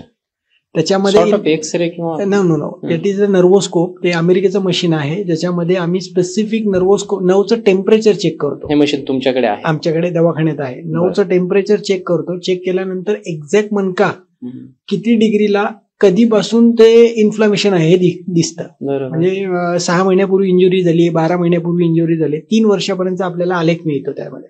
अच्छा. जसं ईसीजीचा आलेख मिळतो तसं त्यामध्ये ईसीजी काय कॉस्ट असते हे चेक करण्याची? 2,000 रुपये आपण तपासणी फी मध्ये अख्खा सगळं 33 मणके चेक करतो. त्याच्यामध्ये फिजिकल एक्झामिनेशन सगळं केलं जातं. मसलचं टेस्टिंग आपण करतो, फेशियलची ग्रॅव्हिटी चेक करतो की नक्की आता ग्रॅव्हिटी कशी आहे. आणि त्यात याचे रिझल्ट एमआरआय पेक्षा चांगले? सर एमआरआय मध्ये गादी किती बाहेर आहे ते समजतं आणि किती MM बाहेर आली आहे ते समजतं. आणि याच्यामध्ये एक्झॅक्ट आत्ता टेम्परेचर किती आहे आणि इन्फ्लाम कुठली नव आहे. म्हणजे L3 राईट साइड इन्फ्लाम आहे, नव कुठली इन्फ्लाम ते समजतं डायरेक्ट तुमची नव कुठली इन्फ्लाम आहे त्याच्यामध्ये. सॉर्ट ऑफ एमआरआय पेक्षा पुढची स्टेप आहे असं समजायला हरकत नाही. ओके. हे ऍक्च्युली मशीन क्रायोप्रॅक्टर लोक वापरतात US मध्ये. त्याला नर्वोस्कोप म्हटलं जातं. क्रायोप्रॅक्टर लोक या मशीनचा वापर करतात. अच्छा. त्याचबरोबर आपण मग पेशंटचे एक्सरे बघतो पहिले आणि एक्सरे मध्ये आपण ऑब्च्युरेटर फोरामेनचा डायमीटर किती आहे, स्पायनस प्रोसेसेस एका लाईन मध्ये आहेत की नाही, सॅक्रोइलिएक जॉईंटचा डायमीटर किती आहे ते बघण्यासाठी आपण स्केल आणलेली आहे. बरोबर. गॉन्स्टेड पॅरल स्केल आहे. त्या स्केलमध्ये आपण त्या एक्सरेवरती ती स्केल ठेवतो आणि प्रत्येक भागाचे मेजरमेंट घेतो. त्याचे मेजरमेंटने समजतं की नक्की मणका पुढे गेलाय का मागे गेलाय, का उजवीकडे गेलाय का डावीकडे गेलाय. अच्छा. हे एक्सरे पेक्षा खूप चांगलं डायग्नोसिस याच्यामध्ये होतं एमआरआय पेक्षा. की एक्झॅक्ट एक्सरे जर अनालिसिस केला तर तुम्हाला कुठला पाय दुखतो हे तुम्ही एमआरआयच्या आधी सांगू शकता. अच्छा. आणि एमआरआय मध्ये तुम्हाला फक्त लॅटरल बाजू दिसते. एक्सरे मध्ये तुम्हाला अँटेरियर, पोस्टेरियर आणि लॅटरल तिन्ही बाजूमध्ये आपल्याला दिसतं. तर एमआरआय मध्ये फक्त लॅटरल बाजूमध्ये गादी किती बाहेर आली आहे, किती प्रमाणात बाहेर आली आहे, पण कधी बाहेर आली हे दाखवता दिसत नाही. आणि या मशीन मध्ये त्याचा आपल्याला ग्राफ समजतो आणि कधी बाहेर आले हे पण समजतं. 3 वर्षापर्यंत आपल्याला ते निदान होतं. त्याचबरोबर ते चेक केल्यानंतर आपण एमआरआय बघतो. एमआरआय बघितल्यानंतर मसल टेस्टिंग करतो, लिगामेंटचे टेस्टिंग करतो. मसल टेस्टिंग, लिगामेंट टेस्टिंग कशा होतात? मसल टेस्टिंग आपण पेशंटला उभं राहून काही फ्लेक्शन एक्सटेन्शनच्या मुवमेंट करायला सांगतो आणि कुठला फॅसेट लॉक आहे, त्याला जिलेट टेस्ट आम्ही म्हणतो, की ज्यामध्ये कुठला जिलेट टेस्ट मध्ये कुठला मणका लॉक आहे आणि कुठला मणका अनलॉक आहे फॅसेट ते चेक करतो. पेशंटला पुढे वाकायला लावतो, मागे परत एक्सटेंड व्हायला लावतो. त्याचबरोबर उजव्या साईडला रोटेट व्हायला लावतो, डाव्या साईडला रोटेट होऊन ती मसलचं टेस्टिंग करतो. त्याच्यामध्ये कुठल्या मसल ऍक्टिव्हेट आहेत, कुठल्या मसल कमी ऍक्टिव्हेट आहेत हे सगळं बघितलं जातं. त्यानंतर पुढे फेशिया टेस्टिंग करतो की ज्याच्यामध्ये टोटल 12 फेशियल लाईन आहेत. फेशिया लाईन म्हणजे काय तर आपण जे काही उभे आहोत ते फेशियामुळे उभे आहोत. एक लक्षात घ्या, बोनच्या भोवती मसल्स आणि मसल आणि बोनच्या मध्ये फेशिया आहे. जे लुब्रिकंट भाग जो आपल्या शरीराच्या मध्ये आहे की ज्याच्यामध्ये आपण सगळ्या हालचाली करू शकतोय, उभं राहू शकतोय, बसू शकतोय. आज जी ग्रॅव्हिटी आहे ती आपल्या फेशियामुळे आहे. बरोबर. आणि फेशिया मिस अलाइन होण्याच्या 12 ग्रॅव्हिटी आहेत. म्हणजे पहिल्या मध्ये ब्रेथ, आपण श्वास घेण्यासाठी लागणारा फेशिया, दुसरं आहे फुटचा फेशिया, तिसरं आहे लॅटरल बॉडी बॅलन्स, चौथं आहे कोर म्हणजे तुमच्या इंटरनल मधली लाईन, पाचव्यामध्ये पुढची बाजू, सहाव्यामध्ये मागची बाजू, सातव्यामध्ये हेड आणि नेक, आठव्यामध्ये दोन्ही पायांचं बॅलन्सिंग, नवव्यामध्ये दोन्ही हाताचं बॅलन्सिंग, दहाव्यामध्ये anterior front line, deep front line. त्याच्यामध्ये आपण एक्झॅक्ट कुठले मसल, कुठले फेशिया मिस आले हे चेक करतो. बरं. आणि त्याच्यानुसार एक कस्टमाइज ट्रीटमेंट पेशंटला ठरवून देतो की तुम्हाला साधारण एक 13 ते 14 प्रकारच्या या ट्रीटमेंट 3 तासात आम्ही देणार आहोत. ज्याची नावं तुम्हाला मी सांगतो. ज्याच्यामध्ये पहिलं आपण आयुर्वेदिक औषधं पेशंटला नाडी बघून देतो. सेकंड गोष्ट ज्याच्यामध्ये काय करतात ती औषधं? ती औषधामध्ये 2 मणक्यांमधली सूज जी आलेली आहे, ताकद वाढवणारी काही औषधं देतो. जिथे दोष स्वस्थानात आणणारी काही औषधं देतो. दोष स्वस्थानात आणणे, धातूंचं बळ वाढवणे, पेशंटची नाडी बघून स्पेसिफिक औषध जे आहे, मणक्यांच्या आजूबाजूचे लिगामेंट, मसल यांची सूज कमी करणारी औषधं, त्याचबरोबर ताकद वाढवणारी औषधं, त्याचबरोबर जिथे जिथे ऑस्टिओफाइट्स आहेत, डिजनरेशन आहे, तिथे चांगल्या प्रकारे ताकद कशी वाढेल याचा विचार करून काही औषधं वापरली जातात. त्याचबरोबर फेशियल मॅनिप्युलेशन नावाची ट्रीटमेंट, ज्याच्यामध्ये मसल बॅलन्सिंग केलं जातं. डीप मसल बॅलन्सिंग आणि सॉफ्ट टिश्यू बॅलन्सिंग या 2 गोष्टी केल्या जातात. काही व्यायाम असतात की काय प्रोसेस असते? यामध्ये एक प्रकारचा मसाज असतो. एक विशिष्ट लाईन मध्ये, विशिष्ट ग्रॅव्हिटीच्या लाईन मध्ये तो मसाज दिला जातो. मग तो मसाज मशीनने दिला जातो की सगळं हाताने आहे? सगळं हाताने आहे. But it is not a massage but like a massage. अच्छा. It is a massage but not like. कारण काही ठिकाणी ट्रिगर बँड सोडवले जातात, काही ठिकाणी दाबलं जातं आणि होल्ड केलं जातं. मग जिथे जिथे मर्मस्थान खूप एक्सपर्टीज लागत असेल. येस. त्याच्यामध्ये सर काय आहे, या सगळ्या गोष्टी करण्यासाठी तुमचा पहिला डोळा क्लिअर पाहिजे की नक्की कुठली लाईन बिघडली आहे. तेच तर. मग त्याच्यामध्ये आम्ही विशिष्ट भागामध्ये पक अँड होल्ड करतो, काही भागामध्ये ग्लाईड दिल्या जातात. आता थाईचा भाग आहे, इथनं इथपर्यंत ग्लाईड दिल्या जातात. काही ठिकाणी ग्लूट्सचा भाग आहे, तिथे मसल आजूबाजूचे जे सुजलेत, अँटी इन्फ्लामेटरी ड्रग घेऊनही ते कमी होत नाही. ते गोष्टी आपल्या या ट्रीटमेंटनी बऱ्या होतात. मग त्याच्यानंतर आम्ही व्हिसरल मॅनिप्युलेशन ट्रीटमेंट देतो. त्याच्यामध्ये पेशंटच्या डोक्यावर आम्ही हात ठेवतो आणि चेक करतो की नक्की पेशंटला आत्ता प्रायमरी फॉल्ट काय आहे. म्हणजे मेंदूत हात ठेवून म्हणजे डोक्यावरती आपण क्रेनिओसेक्रल रिदम चेक करतो. क्रेनिओसेक्रल रिदम मध्ये समजतं की पेशंटला व्हिसरल ऑर्गन मध्ये प्रॉब्लेम आहे, पुढे ऑर्गन हा मेन कॉज आहे का पाठदुखीचा. आज सांगू शकता कसं समजतं ते? डोक्यावरती हात ठेवल्यानंतर विशिष्ट मुवमेंट्स आपल्याला एक लक्षात घ्या. आपण आज पाठीवरती हात ठेवल्यानंतर काय होतं आणि मारल्यानंतर काय होतं एक लक्षात घ्या. भावना समजते प्रत्येकाला. प्रेमाने कोणी हात फिरवलाय आणि मारलाय कोणी, तसं आपल्या हाताला संवेदना सगळ्या समजतात. भगवंतानी बनवलेला हात आहे. आपण डोक्यावर जेव्हा कुठल्याही पेशंटच्या हात आम्ही जेव्हा ठेवतो, हे स्किल आहे, हे डेव्हलप व्हायला कमीत कमी 8 ते 10 वर्ष लागतात. याच्यामध्ये डोक्यावर हात ठेवल्यानंतर क्रेनिओसॅक्रल रिदम चेक केला जातो. क्रेनिओसॅक्रल रिदम मध्ये हा त्रास नक्की व्हिसरल ऑर्गन पासून आहे. तुम्ही जर कुठल्याही पेशंटच्या डोक्यावर हात, तुम्ही किंवा घरातल्या माणसांनी आता पॉडकास्ट बघता, तुम्ही फक्त डोक्यावर अलगद हात ठेवा, तुमचा हात ऑटोमॅटिक अलगद मूव्ह होईल. बरं. आणि हे शास्त्र जिम बॅरल इन्स्टिट्यूट म्हणून, जिम बॅरल आहे, आज 90 वर्षाचे ग्रस्त आहेत. त्यांची 700 ते 800 पुस्तकं या विषयावरती लिहिलेली आहेत. अच्छा. त्याच्यामध्ये 3 प्रकार आहेत: क्रेनिओसॅक्रल थेरपी, व्हिसरल मॅनिप्युलेशन आणि न्यूरोमेनिंजियल मॅनिप्युलेशन. न्यूरोमेनिंजियल म्हणजे काय? नर्वचं मॅनिप्युलेशन. त्याच्यावरती डोक्यावरती आम्ही हात ठेवतो. हात ठेवल्यानंतर चेक करतो की एक्झॅक्ट हा प्रॉब्लेम व्हिसेरामुळे आहे का, हा प्रॉब्लेम मस्क्युलोस्केलेटल आहे का, हा प्रॉब्लेम ब्रेनमुळे आहे. मग ब्रेनमध्ये आम्ही राईट कर्नल सुचरमुळे आहे, सजायटल सुचरमुळे आहे का, व्हाईट ड्युरा मॅटरमुळे आहे का, सेरेब्रल फ्लॅक्समुळे आहे. हे सगळे ब्रेनचे कंपार्टमेंट किंवा हे सगळं सर समजण्यासाठी तुम्हाला रिदम समजणं गरजेचं आहे. जेव्हा पेशंटच्या डोक्यावर हात ठेवला जातो तो रिदम विशिष्ट अर्थातच हे खूप डाय हार्ड स्किल आहे ते येण्यासाठी. अर्थातच त्याला खूप मोठी प्रॅक्टिस लागली पाहिजे, खूप ऑब्झर्वेशन, खूप मनाची स्थिरता आणि हे असलं पाहिजे. ओके. मग याच्या पुढे आम्ही व्हिसरल मॅनिप्युलेशन करतो, ज्याच्यामध्ये आम्हाला समजा आता लिव्हर सापडला तर लिव्हरची मोटिलिटी स्वतःची आहे. मोटिलिटी म्हणजे काय, लिव्हर स्वतःहून हलतो. पण तिथे रिस्ट्रिक्शन झालं तर लिव्हर हल्ल्यामुळे बऱ्याच वेळा लोकांची मान दुखते. मिसलाईन असेल, लिव्हरची लिगामेंट मिसलाईन असेल तर मान दुखते, शोल्डर दुखतो. त्याचबरोबर दात दुखतात काही पेशंटचे, काही पेशंटचे उजवा पाय दुखतो. स्प्लीन इम्बॅलन्स असेल तर डावा पाय दुखतो.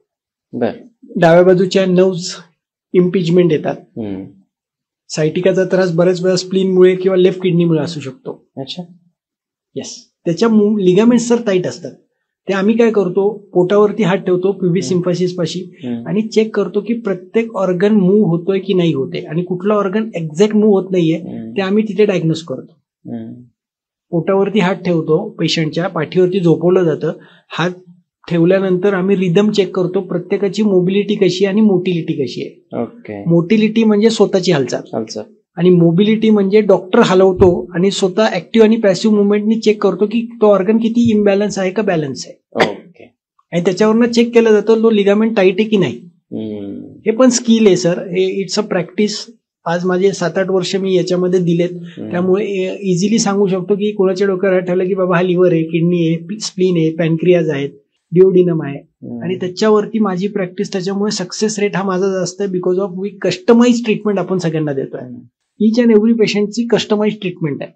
ओके सर, मला त्याच्यात फक्त हाच प्रश्न विचारायचा होता की मनके म्हणजे आता तुम्ही जसं सांगितलं मसाज, पहिले तुम्ही आयुर्वेदिक औषध देता त्याची स्ट्रेंथ वाढवण्यासाठी, आजूबाजू त्याची मसलची, हाडांची किंवा त्या गादीची स्ट्रेंथ वाढवण्यासाठी. पण काही अशा केसेस असतात ज्याच्यामध्ये चकती पूर्णपणे झिजलेली असते, ती चकती नवी तयार होऊ शकते का? कारण असे तर मला बॉडी जी आहे स्वतः आतमध्ये सगळ्या गोष्टी बनवत असते, पण त्याला ती स्थिती आणि तिथं त्या प्रकारची पोकळी पाहिजे. आज 2 मणके घसरले पूर्ण तर ती गादी तयार होणारच नाहीये. पण आपण काय करतोय, माझ्या ट्रीटमेंटमध्ये मी 2 मणक्यातलं अंतर वाढवतोय. आज बघा ॲलोपॅथी डॉक्टर लॅमिनेक्टॉमी करतात. लॅमिनेक्टॉमी म्हणजे काय करतात तर डिस्क कट करतात किंवा डिसेक्टॉमी यालाच म्हणतात. डिस्क कट करतात, जी बाहेर आलेली डिस्क ती कट करतात, पण ते 2 मणक्यातलं अंतर वाढवत नाहीयेत. आज माझ्या ट्रीटमेंटमुळे हे ज्या काही सगळ्या थेरपी आम्ही वापरतोय, इंटिग्रेटेड मॅन्युअल थेरपी, त्याच्यामध्ये बेसिकली 2 मणक्यातलं अंतर वाढतं. आणि 2 मणक्यातलं अंतर वाढल्यामुळे गादीची निर्मिती तिथे बॉडी स्वतःहून करते.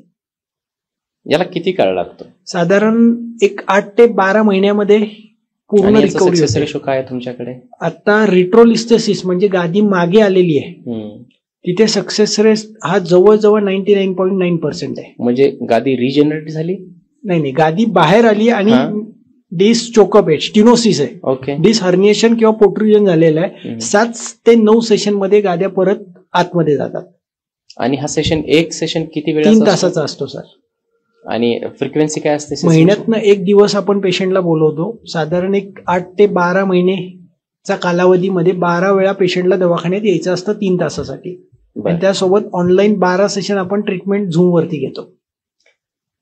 प्रेक्षकांच्या मनात आपसुकच प्रश्न येणार की ते लॅमिनेक्टॉमी जे आपण सांगितले आणि या प्रोसेसमध्ये लॅमिनेक्टॉमीचा खर्च काय असतो?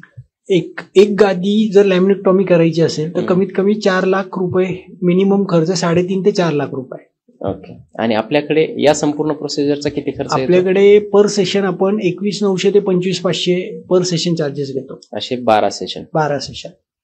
पण यामध्ये सर सगळ्यात फायदा हा आहे की तुमची होल बॉडी मध्ये आम्ही काम करतोय. आज लॅमिनेक्टॉमी पुरतं तुम्ही तेवढ्या डिस्क करताय, पण ते लॅमिनेक्टॉमी करून माझ्याकडे महिन्याला आता 3 वेळा लॅमिनेक्टॉमी केलेले कमीत कमी 50 ते 60 पेशंट दर महिन्याला आहेत. आणि आपल्या ट्रीटमेंटमुळे रिऑकरन्स जवळजवळ मी बघितलं, म्हणजे आता मला 13-14 वर्ष झाले की ज्यांचे आम्ही फीडबॅक घेतोय, रिऑकरन्स हा 0% आहे. का तर आपण रिअलाइन द सगळे स्ट्रक्चर करतोय. एक लक्षात घ्या, आपण सगळे मसल रिअलाइन करतोय, सगळे बोन रिअलाइन करतोय, सगळे मसल रिअलाइन करतोय, त्याच्यामुळे सक्सेस रेट हा जास्त आहे. बरं, पण आता काय होतं, महिन्यातून फक्त एक वेळ 3 तास तुमच्याकडे त्याची ती थेरपी चालते, पण तो पेशंट एक जवळपास 30 दिवस घरी असणार आहे. बरं, त्या 30 दिवसामध्ये त्याचं काय असतं? त्याला 30 दिवस आपण त्याला मसल एनर्जी टेक्निक नावाची एक्सरसाइज आहेत, ज्याच्यामध्ये मसलची आपण ताकद वाढवणारे काही एक्सरसाइज पॅटर्न आहेत 10 मिनिटासाठीचे, ते त्यांनी घरी आठवड्यातले 3 दिवस करायचे. फक्त आठवड्यातून 3 दिवस त्यांनी ते घरी करायचे आणि आठवड्यातले 3 दिवस लाईव्ह माझ्यासोबत सकाळी 6:30 ते 7:30 झूम वरती मी स्वतः मर्मचिकित्सा ऑनलाईन घेतो. BS मुवमेंट नावाचे एक ट्रीटमेंट पॅटर्न आहे तो ऑनलाईन घेतो आणि अयंगार योगा असं 3 ट्रीटमेंट पॅटर्न आम्ही झूम वरती 1.25 तास घेतो रोज. आठवड्यातले 3 दिवस, सोमवार, बुधवार आणि शुक्रवार सकाळी 6:30 ते 7:30. ते पेशंटला 12 सेशन ऑनलाईन पेशंट घरी माझ्यासोबत करणार आहे. अच्छा, ग्रेट. आणि तुमचा सक्सेस रेशो याच्यामध्ये 99% आहे. मला अजून एक स्पाईनशी रिलेटेड सर यामध्ये मी थोडंसं परत तुम्हाला हे करतो. प्लीज.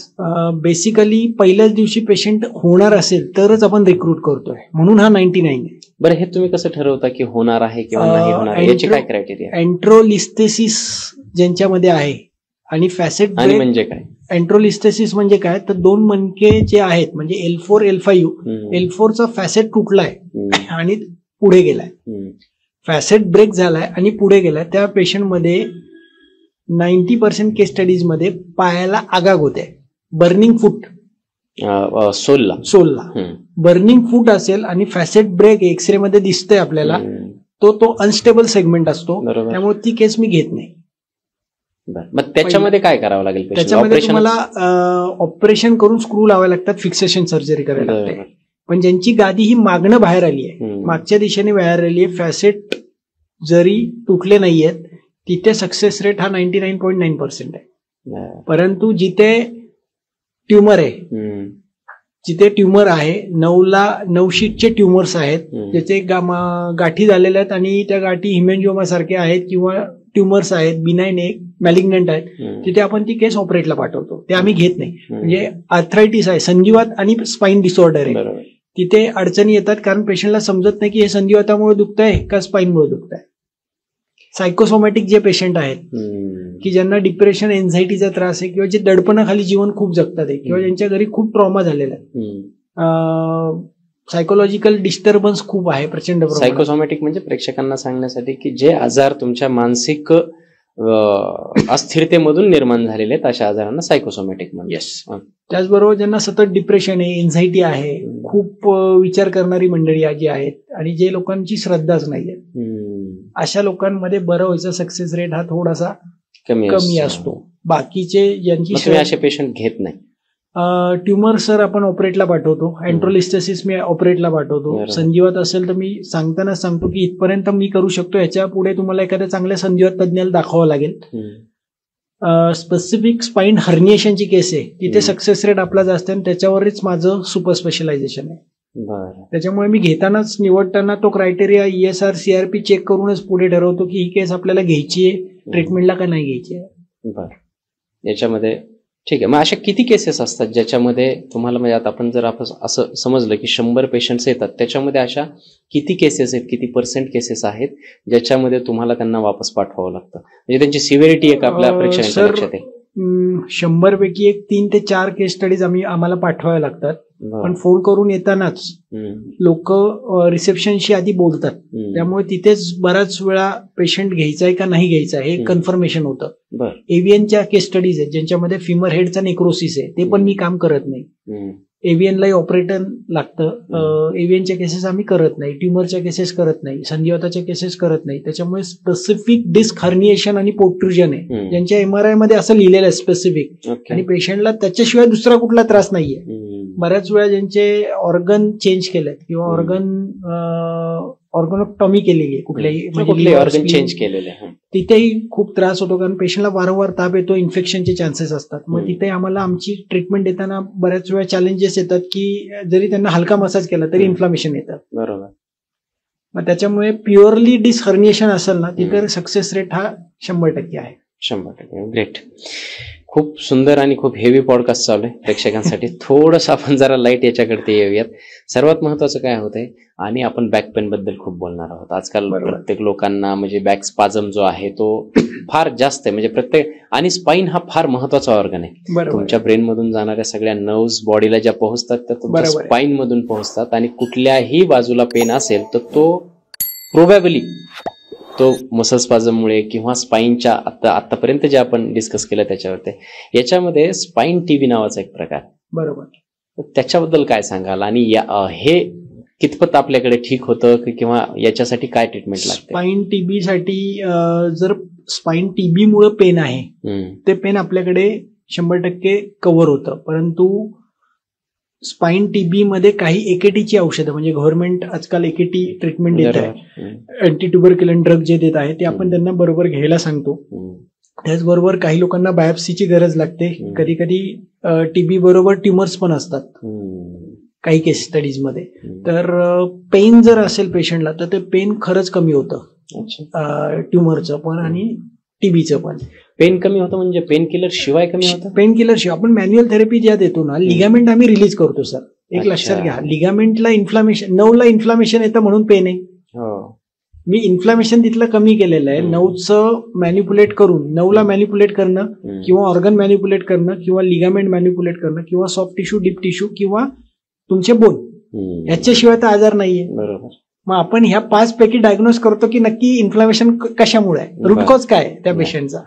आणि रूट कॉज चेक केल्यानंतर आपण ठरवतो की बाबा ह्याचं पेन मे बी डिओडिनममुळे आहे का, ह्याचं पेन सॉफ्ट टिश्यू मिसअलाइन झाल्यामुळे, का तिथे फायब्रोसिस झालाय, तिथे लिम्फ नोड स्वेलिंग आहे, हे सगळं आपण ठरवतो.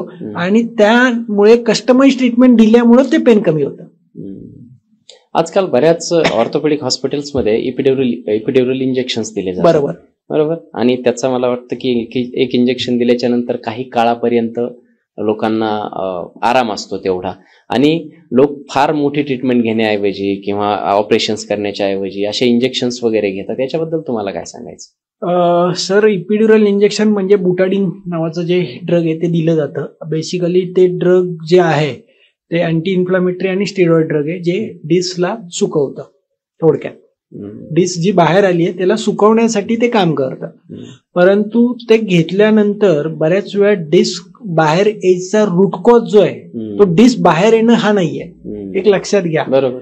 डिस्क बाहेर येण्याचा रूट कॉज कधी कधी इलियम पोस्टेरो इन्फेरियर झालाय, राईट इलियम पोस्टेरो इन्फेरियर झालं तर राईट साईडला पेन होणार आहे. पण L4 ला डिस हर्निएशन MRI मध्ये दिसतंय, पण ते disc herniation is always not same root cause. म्हणजे काय तर ज्या भागातनं डिस बाहेर आली तोच रूट कॉज नसतो कधीच. त्याच्यामुळे सक्सेस वेगळीकडे दडलेलं आहे. त्याचं कारण कधी कधी सॉफ्ट टिश्यू आहेत, कधी कधी लिगामेंट्स आहेत, कधी कधी लिम्फ नोडला इंजुरी झाली आहे, तिथे इन्फ्लामेशन आलेलं आहे, कधी कधी बोन मिसअलाइन झालेत, कधी कधी ऑर्गन मिसअलाइन झालेला आहे. जोपर्यंत तो प्रायमरी फॉल्ट सॉल्व्ह होत नाही तोपर्यंत किती इंजेक्शन घेतले, कधी कधी माझ्याकडे 10-12 इंजेक्शन घेऊन लोक येतात. ते बाबा पहिलं मी एखाद्या ह्या डॉक्टरांकडे घेतले, नंतर त्या डॉक्टरांकडे घेतले, नंतर पुढच्या डॉक्टरांकडे घेतले, परंतु काही फायदा झाला नाही. बदलत राहतात परंतु तो फायदा होत नाही. त्याचं कारणच हे, कारण रूट कॉजला कोणीच काम करत नाही. आपण काय करतोय की स्पेसिफिक डायग्नोसिस करतोय की नक्की रूट कॉज काय. मेडिकल फील्ड मधलं सर्वात मोठं वाक्य असतं की डायग्नोसिस फार महत्वाचं आहे. बरोबर. जर डायग्नोस झालं तर ट्रीटमेंट फार इझी होऊन जाते. आणि तुमच्या आतापर्यंतच्या जे काही ट्रीटमेंट किंवा प्रोसेसेस सांगितल्या त्याच्यातलं एक जी अंडरलाईन करण्यासारखी गोष्ट आहे ते तुम्ही डायग्नोस पहिले करता. बरोबर. प्रत्येक गोष्ट की हा कॉज म्हणजे प्रॉब्लेम काय आणि त्या प्रॉब्लेमचा कॉज काय, आणि तो कॉज ठीक केल्याच्या नंतर तो प्रॉब्लेम ठीक होणार आहे. खूप सुंदर सर. त्याच्यातच मला पुढचा प्रश्न तुम्हाला हा विचारायचा आहे की सध्या आतापर्यंत आपण जे बोललो त्याच्यामध्ये MRI, एक्स-रे आणि तुम्ही कुठल्या गोष्टीचं नाव सांगितलं? नर्वोस्कोप वगैरे. MRI आणि एक्स-रे प्रत्येकाने ऐकलेले असतात आणि सगळ्यांच्या डोक्यात म्हणजे एक्स-रे हाडाचं दुखणं असलं की लोक जाऊन एक्स-रे करतात आणि MRI त्याच्या पुढची स्टेज असते. MRI एक्स-रे मध्ये काय फरक असतो नेमका? सर, MRI एक्स-रे मध्ये खूप मोठा फरक आहे. एक्स-रे हे जे आहे ते बोनचं तुमचं प्रत्येक बोन व्यवस्थित प्रकारे अलाइन आहे का नाही हे समजतं एक्सरे मध्ये. त्याचबरोबर तुमचे इलियम समजतात. आज आपण MRI करतो, MRI मध्ये तुम्हाला इलियम काही दिसत नाही, हिप जॉईंट काही दिसत नाही. बरोबर. तुम्हाला जे दिसतंय ती फक्त लॅटरल बाजू दिसते आणि गादी बाहेर आलीये का नाही, तिथे एखादा मांसल भाग कुठे वाढलाय का, मांस एखादी गाठ आलीये का, हे तुम्हाला MRI मध्ये दिसतं. एक्सरे मध्ये तुम्हाला मांसल भाग दिसत नाही, हे बोन क्लिअर दिसतात की नक्की ते कुठे पुढे मागे उजवीकडे डावीकडे गेलेत का. ऑब्च्युरेटर फोरामेनचे डायमीटर दिसतात, सॅक्रोइलियक जॉईंटचे डायमीटर दिसतात, टेलबोन दिसतो अख्खा की तो मिसअलाइन आहे का. ते मानेचा सेकंड सेगमेंट डेन्स, दुसरा मणका मानेचा, तिथनं पासून खाली माकड आड्यापर्यंत आपण अख्खं सगळं चेक करत येतो एक्सरे मध्ये. आणि एक्सरे मध्ये तुम्हाला एक्झॅक्ट रूट कॉज समजतो. MRI मध्ये फक्त तुम्हाला गादी बाहेर आली एवढंच दिसतं. हा खूप मोठा फरक आहे. रूट कॉज बघायचा असेल तर तुम्हाला ऑलवेज एक्सरे बघितले पाहिजे. अच्छा. येस. आणि MRI ही फार मोठी टेस्ट मानली जाते आणि एक्सरे MRI ची जी कॉस्ट आहे ती जवळजवळ 7,000 ते 12,000पर्यंत MRI काढले जातात आज पुण्यासारख्या शहरामध्ये. आणि एक्सरेची कॉस्ट ही साधारण 1400 ते 1500 रुपये. तर लोकांना काय वाटतं 600 रुपयापासूनच सुरुवात आहे. नाही, मी सर्वायकल थोडीशी तिन्हीची कॉस्ट मी तुम्हाला सांगतो. तर बेसिकली हे एक्सरे जे आहेत ते एक तर पैसे कमी आहेत म्हणून लोकांना वाटतं की त्यात काही कळत नाही, तथ्य नाही. हा. आणि आज काय झालंय, लोकांना पैसे जास्त दिले म्हणजे सगळं चांगलं आहे, पण त्यांना आतमधली गोष्ट समजत नाही की कशामुळे काय दिसतं. त्याच्या पुढे सिटी पण केला जातो. सिटी कधी करतात तर बेसिकली बोन मिसअलाइन झालेत, ऍक्सिडेंटल इंजुरी झाली आहे, ऍक्सिडेंट मोठा झाला आणि बोन तुटलेत, तिथे सिटी केला जातो. आणि स्कॅनोग्राम हे अजून इंडियात केलं जातं, आता चालू झालंय. स्कॅनोग्राम म्हणजे मानेपासून ते पायाच्या बोटापर्यंत एकच एक्सरे अख्खा घेतला जातो. अच्छा. आणि त्याच्यामध्ये अख्खं मिसअलाइनमेंट कुठं आहे, स्कोलिओसिस साठी आम्ही ते स्कॅनोग्राम करतो. त्याचबरोबर ज्या लोकांचे खूपच मिसअलाइनमेंट आहेत त्यामध्ये आम्ही अख्खा तो स्कॅनोग्राम मानेपासून पायाच्या बोटापर्यंतचे बोन कुठे कुठे मिसअलाइन हे सगळं चेक केलं जातं. म्हणजे या 4 गोष्टी ऍक्च्युली. स्कॅनोग्रामची काय कॉस्ट असते? स्कॅनोग्राम साधारण सर 3-3,500 रुपयापर्यंत केला जातो. बर. या सर्वांमध्ये सर्वात बेस्ट टेस्ट कुठली आहे मणक्याच्या आजारांसाठी? Sir clinical assessment is very best test first. Doctor सगळ्यात पहिली तपासणी आहे की डॉक्टर तुम्हाला कशा प्रकारे तपासतोय, तो डॉक्टर तुम्हाला किती वेळ देतोय. आज बऱ्याच वेळा काय झालंय, बरेच डॉक्टर हे MRI आणि एक्सरेला बरे करतात आणि माझ्यासारखे डॉक्टर हे पेशंटला बरे करतात. एक लक्षात घ्या, इनसाइड द बॉडी काम करायचंय, आउटसाइडला काहीच उपयोग नाहीये. इनसाइड तुम्हाला रूट कॉज बरा करायचा आहे तर इनसाइड बरा करण्यासाठी तुम्हाला पेशंटला हात लावून पहिलं चेक करणं गरजेचं आहे.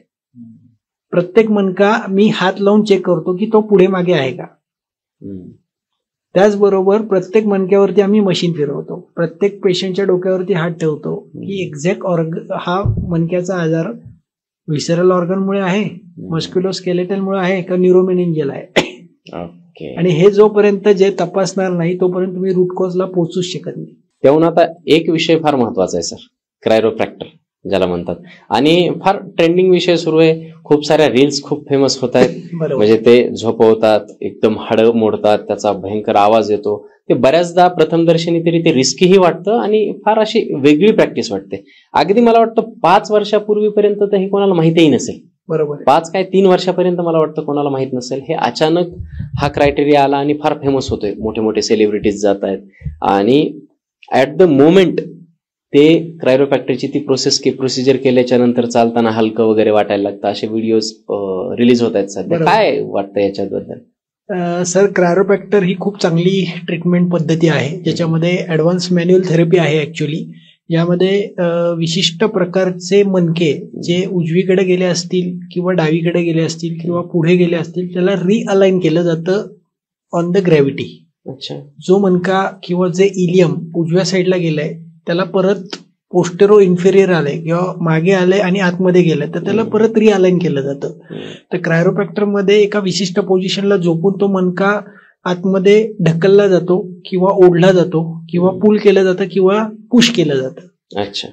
ही खरंच नॅचरल ट्रीटमेंट आहे. याच्यामध्ये दिसताना तो आवाज कोडाकड दिसतो परंतु ते क्रॅकिंग जे होतं ते बेसिकली नायट्रोजन तिथनं बाहेर पडतो आणि तो वायूचा आवाज आहे.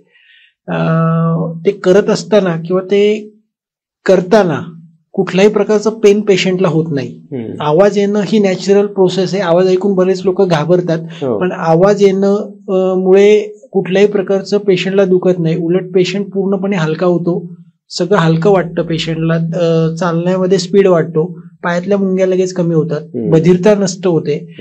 हे विदिन अ फर्स्ट सेशन मध्ये होतं जर तुम्ही अॅक्युरेट केलं तर. मी परत शब्द वापरतोय अॅक्युरेट केल्यानंतर. पहिलं डायग्नोसिस पाहिजे की नक्की मणक्याला पुढे ढकलायचंय, किती आतमध्ये ओढायचंय, प्रेशर किती द्यायचंय, फोर्स किती पाहिजे, मणका आतमध्ये ढकलाय का बाहेर ढकलायचंय का पुश करायचंय का पुल करायचंय, हे स्पेसिफिक निदान करून रूट कॉज समजून जर क्रायोप्रॅक्टरचं सेशन दिलं गेलं तर तिथं सक्सेस रेट 100% आहे. अच्छा. आणि नुसतं पेशंट झूम मोडलंय, आवाज आलाय, पण पेशंट बरा होणार आहे का तर नाही होणार. याच्यामध्ये स्पेसिफिक डायग्नोसिस, अॅक्युरेट ट्रीटमेंट जर दिली तरच रिझल्ट येतात. बरं. याच्यात अजून एक प्रश्न मला जो विचारायचा होता तो होता बोन कॅन्सर बद्दल किंवा स्पाइन कॅन्सर बद्दल. जो काय मणक्याचा कॅन्सर असतो तो त्याची काय म्हणजे बरी होण्याची पर्सेंटेज म्हणा किंवा त्याच्याबद्दल काही सांगता येईल आपल्याला? सर, बोन कॅन्सर जे आहे त्याच्यामध्ये मेटास्टॅसिस किती प्रकारे आहे आणि कुठपर्यंत आहे त्याच्यामध्ये पेट स्कॅन करणं खूप गरजेचं आहे की नक्की शरीरामध्ये कुठं कुठं ते कॅन्सरच्या गाठी पोहोचलेल्या आहेत. जर एका विशिष्ट भागामध्ये असेल तर तिथे केमोथेरपी आणि इंजेक्शन्स वगैरे घेऊन ते रूल आउट जर झालं परफेक्टली, फर्स्ट ग्रेड मध्ये असेल तर ते बरं होत आहे. परंतु सेकंड ग्रेड, थर्ड ग्रेड आणि मेटास्टॅसिस सगळीकडे झालेत, इलियम मध्ये, पूर्ण स्पाइन मध्ये, तर ती केस वर्स होत जाते कालांतराने. त्याच्यामध्ये बेसिकली बघायला गेलं तर कॅन्सर होण्याचं जे मेन कारण आहे ते प्रामुख्याने त्याचा रूट कॉज जो आहे तो न्यूरोलॉजिकल, मेंदूशी रिलेटेड आहे की ज्याच्यामध्ये अतिताण, अतिविचार, अतिचिंता हे खूप प्रमाणात आहे. आहार चुकीचा चाललेला आहे, पूर्ण विरुद्ध आहार ज्याला आम्ही म्हणतो की गरविष. पोटात फळं आणि दूध एकत्र खातात ते खूप प्रमाणामध्ये.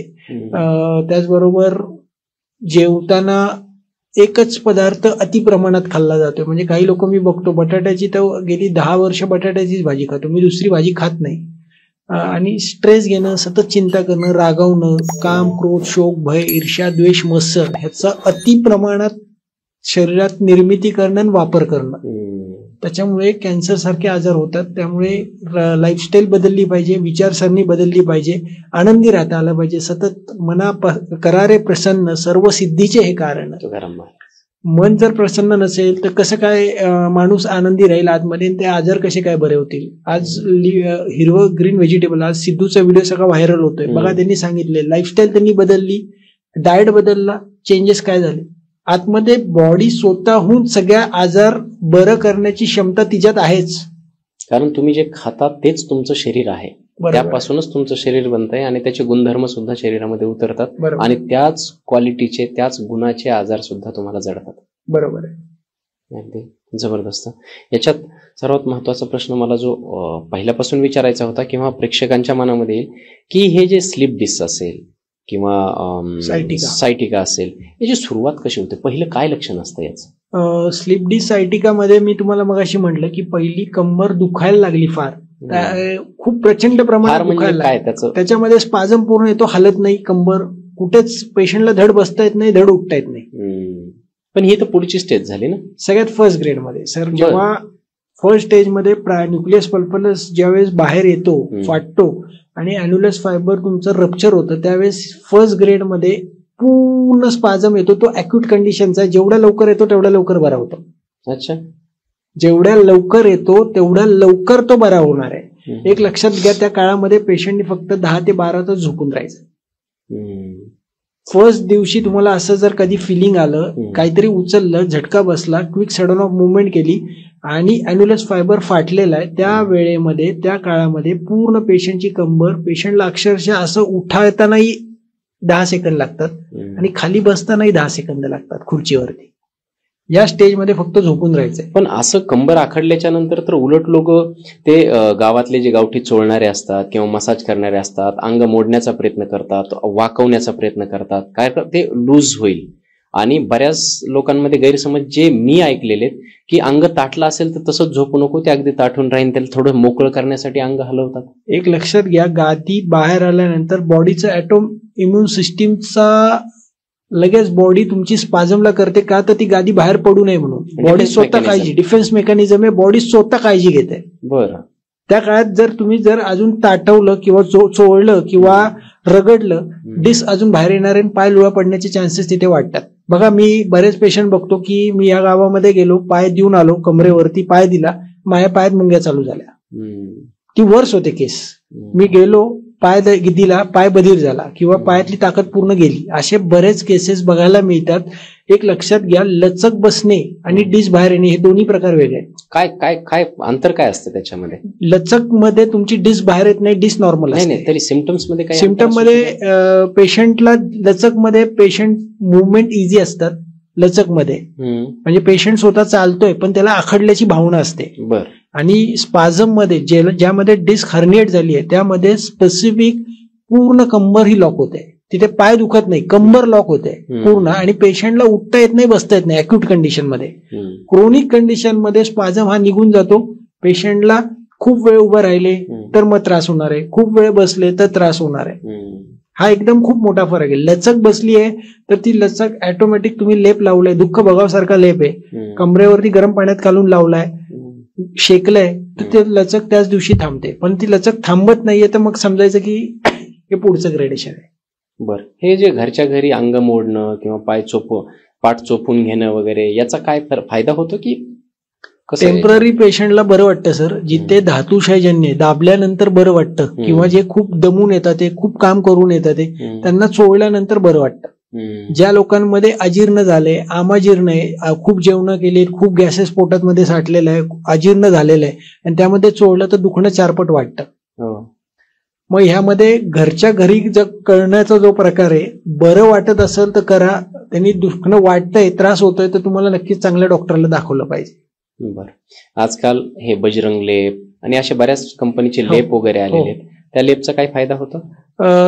जिथे लचक बसली आहे, डिस्क बाहेर नाही आली आहे पण लचक बसली आहे, एखादं काहीतरी सिलेंडर उचलायला काय काम करतो तो लेप? त्या लेपामध्ये बेसिकली सर सूज कमी करणारी औषध आहेत, जसं पुनर्नवा, वेखंड, शेवगा, राळ, ही जी औषधं आहेत ही सगळी त्या मसलच्या आजूबाजूची, लिगामेंटच्या आजूबाजूची सूज कमी करतं, इन्फ्लामेशन कमी करतं, आणि ती इन्फ्लामेशन कमी झाल्यामुळे पेशंटच्या वेदना या कमी होतात. हे कामाचे आहेत थोडक्यात? नक्कीच कामाचे आहेत सर. जिथे लचक बसली तिथे नक्कीच कामाचे आहेत.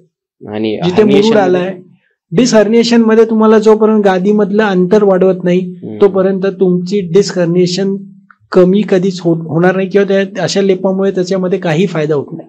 आणि सध्या जे हे पेन किलर स्प्रे किंवा जे मलम वगैरे, जेल्स वगैरे येतात, त्याच्याबद्दल काय सांगणं तुमचं? सध्या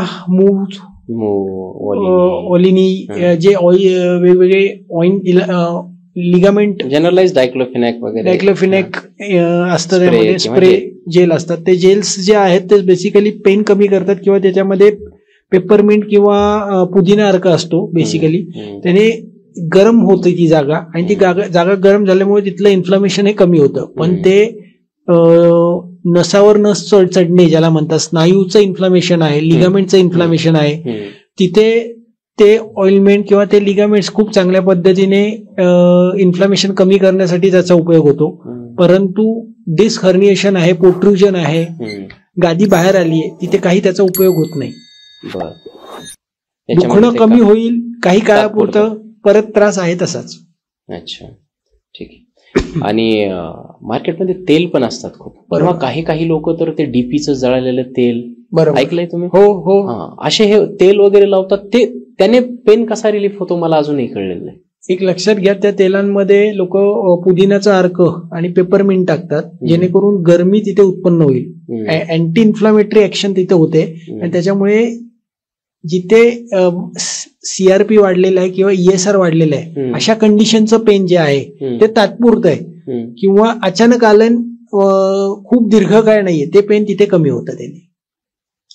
बऱ्याच गावखेड्यामध्ये ना, हे मी का विचारतोय, कारण अशा ह्या सगळ्या मिक्स किंवा अशा या पद्धतीचे बिब्बा गरम करून लावला जातो. बरेच लोक बिब्बे गरम करून लावणं, खूप विचित्र प्रकारे ते डाग पडतात पेशंटला, आणि कधी कधी तर बस्ट होऊन पस पण येतात काही पेशंटमध्ये. तर बिब्बा उठवणं किंवा डाग देणं, सळ्या गरम करून बरेच लोक डाग देतात, हे एक लक्षात घ्या, हे सगळं मीथ आहे. बेसिकली नुसतं त्या डागाने काही डिस्क बाहेर आलेली आत जात नाही. जोपर्यंत 2 मणक्यातलं अंतर वाढणार नाही, आजूबाजूचे मसल रिलीज होणार नाही, लिगामेंट जे टाईट झालेत ते रिलीज होणार नाही, जिथे फायब्रोसिस झालाय किंवा कॅलोजन फायबरच्या गाठी साठलेल्या आहेत ज्या रिलीज होणार नाही, तोपर्यंत ती गादी आत जाणार नाही. नुसत्या डागने पेन कमी होईल, पण लोक मी बघितलेत की 20-20, 30-30 वेळा डाग घेऊन येतात, अच्छा. एक लक्षात घ्या, डाग घ्यावा कधी घ्यावा, जिथे जडपणा आहे, जिथे जडपणा आहे, गादी बाहेर आली नाहीये आणि पेन आहे, गौरवता जडपणा आहे, हेवीनेस वाटतोय, तिथे तुमचा त्या डागाने फायदा होतो. बिब्याचा फायदा जो आहे, स्पेसिफिक पेन आहे, एखादं तीव्र वेदना आहेत आणि त्या मस्क्युलर आहेत, तिथे बिब्याचा उपयोग चांगला होतो. गावाकडे तित्तर किंवा चित्तर जे म्हणतो ना, हो हो हो, ते खाल्ल्याने लोअर बॅकचा पेन कमी होतो किंवा पाठीचं दुखणं कमी होतं, अशा पद्धतीच्या सुद्धा काही अफवा आहेत? सर, या मिथ्स आहेत, बऱ्याच अफवा आहेत. कारण बेसिकली काय होतं, वातशामक जे औषध आहेत, लोक बऱ्याच वेळा चरस, गांजा किंवा निरगुडी, एरंड, शेवगा हे बऱ्याच प्रकारचे वेगवेगळ्या वनौषधी ज्या आहेत त्यांच्यामध्ये पेन कमी करण्याचे, शूल कमी करण्याचा गुणधर्म आहे. जिथे जिथे शूल आहे, शूलम नास्ती विना वातात विना रक्तात. प्रत्येक पाठदुखीचा पेशंट म्हणजे बाहेर डिस्क येणं असं नाहीये. कधी तो मसलमुळे, कधी स्नायूंमुळे, कधी कधी मी जसं म्हटलं कॉन्स्टिपेशनमुळे आहे, कधी कधी मुतखड्यामुळे आहे, कधी कधी डायबिटीजमुळे आहे, कधी कधी लिव्हर, फॅटी लिव्हरमुळे आहे. हे सगळं समजून घ्यायचं की नक्की पेशंटला त्रास कशामुळे.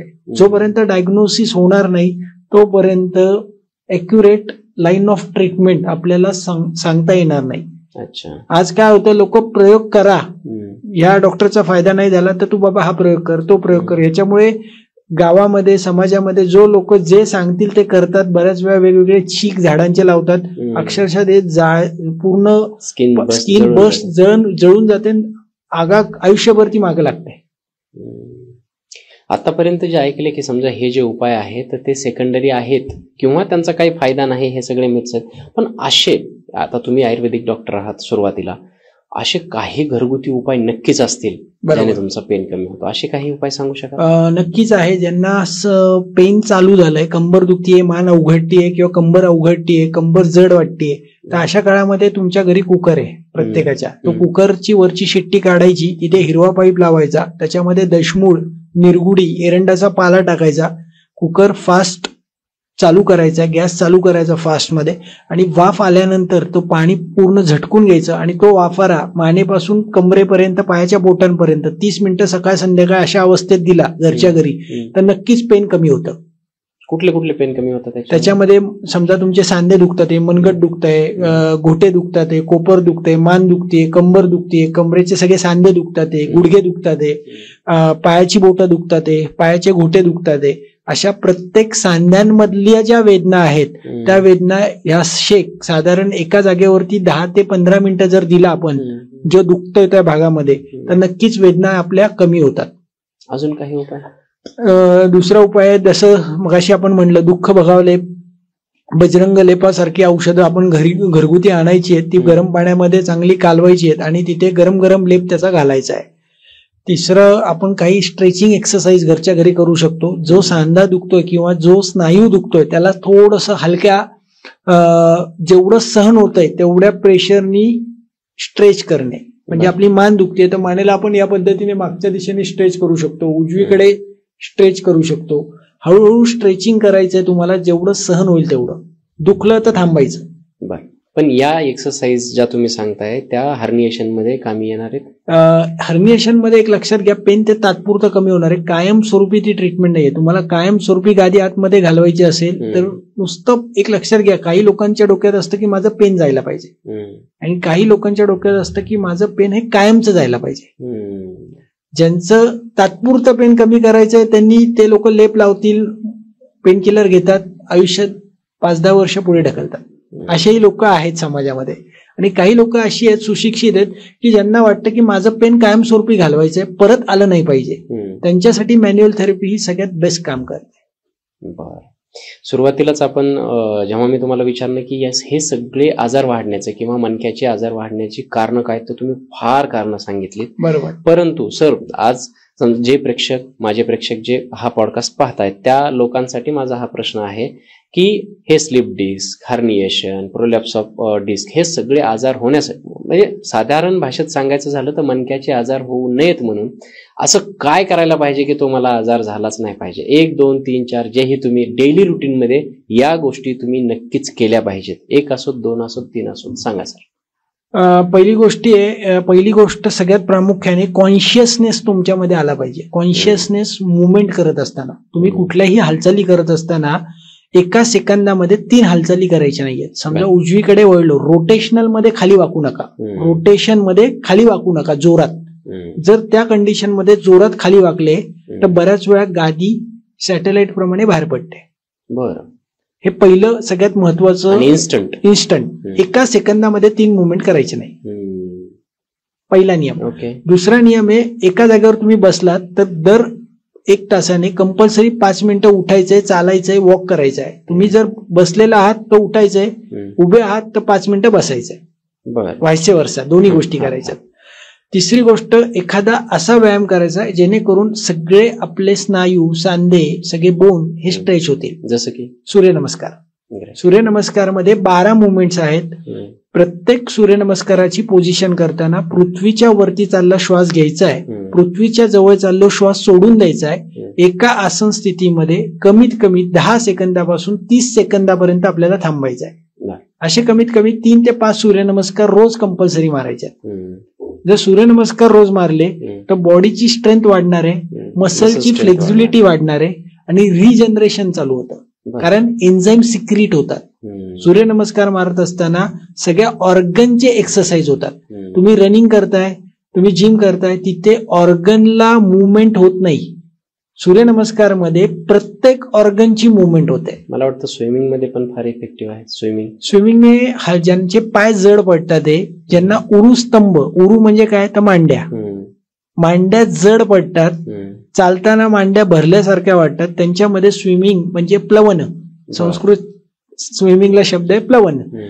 स्विमिंग करणं हे सगळ्यात खूप चांगलं आहे ज्यांच्या मांड्या जड पडतात. आणि त्या मांड्या जड पडण्यामध्ये त्या पेशंटला तेल लावलं तर मांड्या अधिक जड पडतात. म्हणजे समजायचं की त्यांनी स्विमिंग केलं.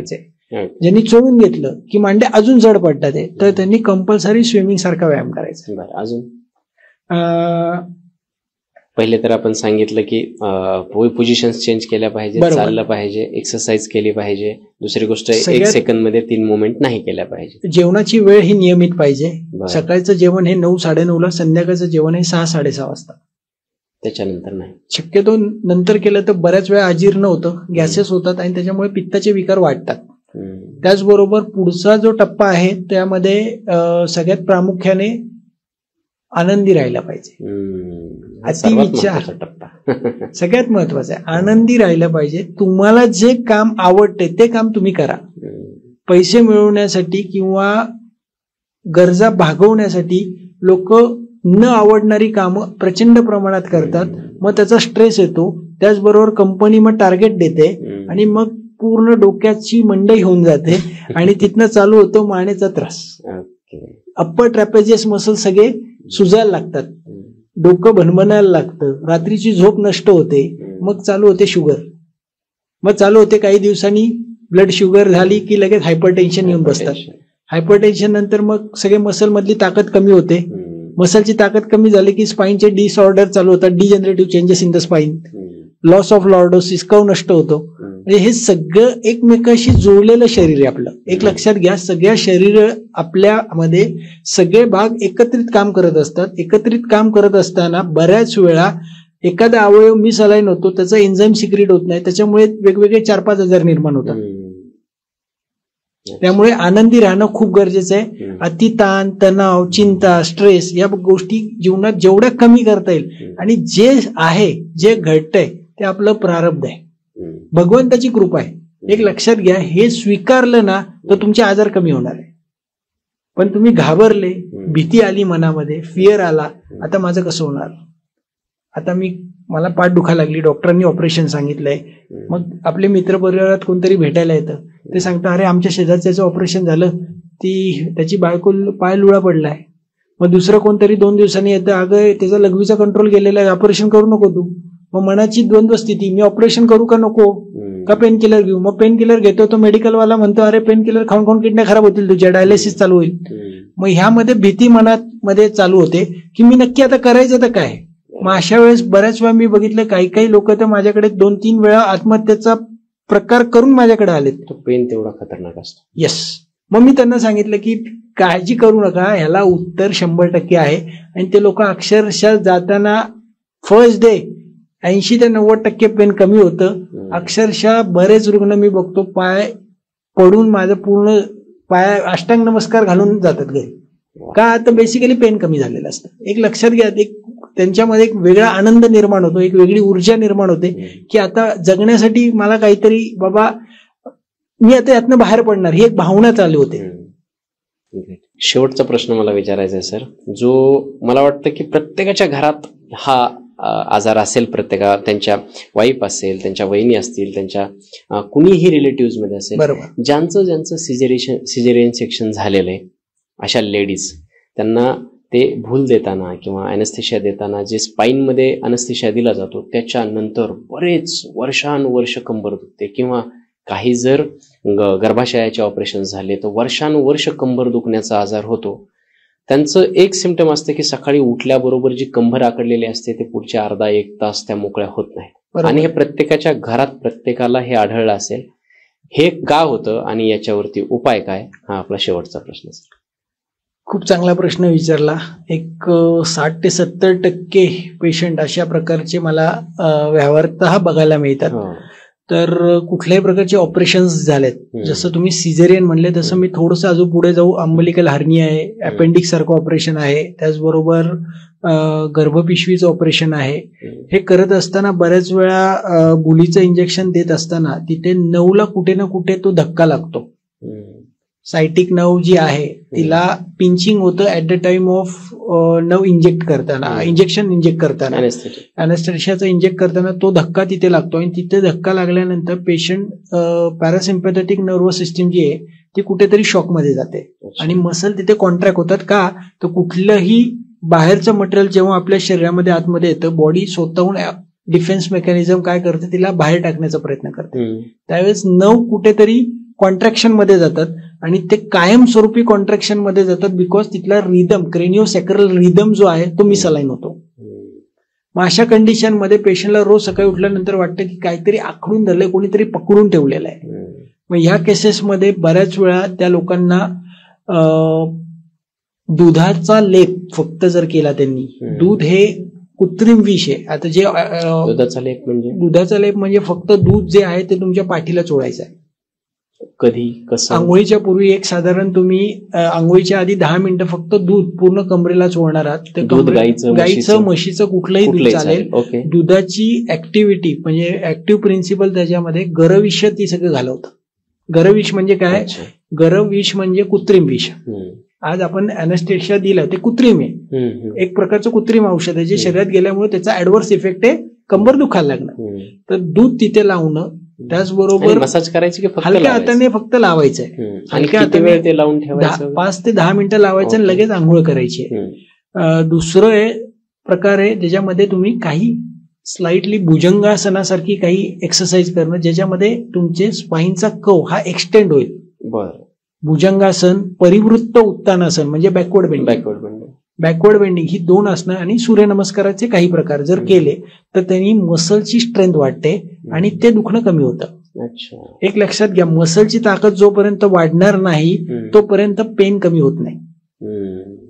त्याचबरोबर तिसरी गोष्ट त्यामध्ये हलक्या हाताने तेल लावणे. त्याच्यामध्ये तुम्ही पेशंटची प्रकृती किंवा पेशंटचं पेन हे वातज पेन असेल, तीव्र वेदना असतील तिथं तुम्ही सहचर तेल सारखं औषध, पित्तज वेदना असतील तर महावाश तेल, भुसकल्याप्रमाणे वेदना, कफज मध्ये जडपणा जाणवतो, बधीरपणा जाणवतो आणि पेन आहे, अल्प पेन आहे, कमी पेन आहे, तिथं कोटम चुक्क्यादी तेलासारखं औषध तेल. ते तेल तुम्हाला लोकल ऍप्लिकेशन तिथे लावायचंय आणि गरम पाण्याच्या पिशवीनी किंवा वाफाऱ्याने शेकायचंय. हा जर प्रयोग केला आणि त्याचबरोबर पुढे जाऊन एक स्पेसिफिक पेन असेल की एकच भाग दुखतोय, एक बोटाने पेशंट दाखवतो की मला पाठीच्या या मध्यभागी एवढंच दुखतं, तर तिथं जळवा लावून रक्त काढून घेणं. लिचेस, आज तुम्ही जर बघितलं तुमच्या सगळ्या डॉक्टरांच्या दवाखान्यात धन्वंतरीचा फोटो आहे. धन्वंतरीच्या हातात 4 गोष्टी आहे: शंख, चक्र, जलौका आणि अमृतघट. शंख, चक्र, जलौका. जलौका म्हणजे लिचेस. त्या जळवात दूषित रक्त पिऊन येतात, तिथं साठलेलं रक्त जे दूषित ते सगळं पिऊन घेतात आणि जेणेकरून ते कृत्रिम विष गरविष तिथं साठलेलं आहे ते सगळं जर काढून घेतलं आपण तिथल्या रक्ताद्वारे तर बेसिकली बऱ्याच 80 ते 90% स्त्रियांचा तो प्रॉब्लेम सॉल्व्ह होऊन जातो. खूप जबरदस्त. मनात आणखीनही प्रश्न आहेत, आणखीन डीप जाण्याची इच्छा आहे, पण आपण टाइम बाउंड आहोत, त्याच्यामुळे आजच्या पुरता आपण थांबतोय. खूप जबरदस्त असा पॉडकास्ट झालेला आहे, खूप इन्फॉर्मेटिव्ह आहे. तो मला सुद्धा, मी एक प्रॅक्टिशनर डॉक्टर असताना सुद्धा मला सुद्धा तो खूप इन्फॉर्मेटिव्ह वाटला. आणि थँक्यू सो मच सर, तुम्ही इथे आलात. आणि थँक्यू सो मच. इंटरव्हलमध्ये आम्ही एक ब्रेक घेतला, त्या ब्रेकच्या दरम्यान सरांनी थोडंसं आमच्यावरती एक छोट्या ट्रीटमेंट केल्या, त्या आम्हाला तेवढ्या इफेक्टिव्ह वाटल्या. आणि एक विश्वास तेव्हाच बसतो जेव्हा आपण ती चव चाखतो त्या उपचाराची किंवा त्या मेडिसिनची. त्यामुळे मला इथे आवर्जून सांगावं असं वाटेल की सरांनी जी काय ती ब्रेकमध्ये ट्रीटमेंट केली ती खूप जबरदस्त होती. दुसरी गोष्ट सर, तुम्हाला कसं वाटलं इथे? खूप चांगलं वाटलं, कारण बेसिकली मणक्यामध्ये मी स्पेशलायझेशन करत असताना की हा विषय मला कुठेतरी मांडता यावा म्हणून तुम्ही जी संधी दिली, त्यामुळे खूप लोकांचं एक या पॉडकास्टद्वारे कमीत कमी एक 10-15 लोकांचं जरी ऑपरेशन वाचवण्यात मला यश आलं तर मी हा पॉडकास्ट खरंच मोठा झाला असं समजेल. आणि या पॉडकास्ट मधल्या बऱ्याच गोष्टी ज्या मी घरगुती सांगितल्या आणि लोकांनी त्या वापरल्या आणि त्यांचं पेन कमी झालं, तर नक्कीच हा पॉडकास्ट खूप चांगला झाला असं मी समजेल. नक्कीच. Thank you so much sir. आणि तुम्हाला जर सरांची अपॉइंटमेंट घ्यायची असेल, सरांकडून कन्सल्टेशन घ्यायचं असेल किंवा कुठल्याही उपचारासाठी तुम्हाला सरांना कॉन्टॅक्ट करायचा असेल तर त्यांच्या सगळ्या कॉन्टॅक्ट डिटेल्स आपण डिस्क्रिप्शनमध्ये पोस्ट करणार आहोत. त्या तुम्ही वापरून सरांपर्यंत पोहोचू शकता, तुमच्या क्वेरी त्यांना विचारू शकता. सरांचे जे काही सोशल मीडियाचे हँडल आहेत ते सुद्धा आपण डिस्क्रिप्शनमध्ये पोस्ट करू आणि सरांना तुम्ही सुद्धा फॉलो करू शकता, रीच करू शकता. दुसरी गोष्ट, हा पॉडकास्ट तुम्हाला कसा वाटला हे तुम्ही आवर्जून आम्हाला कमेंट किंवा मेसेजच्या माध्यमातून सांगायचं आहे. त्यामध्ये तुम्हाला या पॉडकास्टच्या दरम्यान काही प्रश्न पडले असतील किंवा अजून काही जाणून घेण्याची इच्छा असेल ते सुद्धा आम्हाला कमेंट मेसेजमध्ये कळवा. त्या सर्व कमेंट आम्ही वाचतो. आणि जर समजा हा पॉडकास्ट तुम्हाला खूप आवडला आणि तुमचे भरमसाठ प्रश्न आले किंवा तुमचे रिप्लाय आले तर सरांना मी पुन्हा विनंती करीन, पुन्हा या मंचावरती घेऊन येण्याचा प्रयत्न करीन आणि तुमच्यासाठी त्या सर्व प्रश्नाची उत्तरे देण्यासाठी हा मंच सदैव बांधील असेल. या उपर तुम्हाला या पॉडकास्टमध्ये, या मंचावरती अजून कुठले गेस्ट हवे आहेत ते सुद्धा गेस्ट रिकमेंडेशन नक्की द्या. आपण प्रयत्न करून त्या गेस्टला या मंचावरती आणण्याचा प्रयत्न करू. तोपर्यंत हा पर्टिक्युलर एपिसोड लाईक करा, कमेंट करा, शेअर करा, सबस्क्राईब करा आणि सरांना देखील फॉलो करा. Thank you so much. Thank you sir.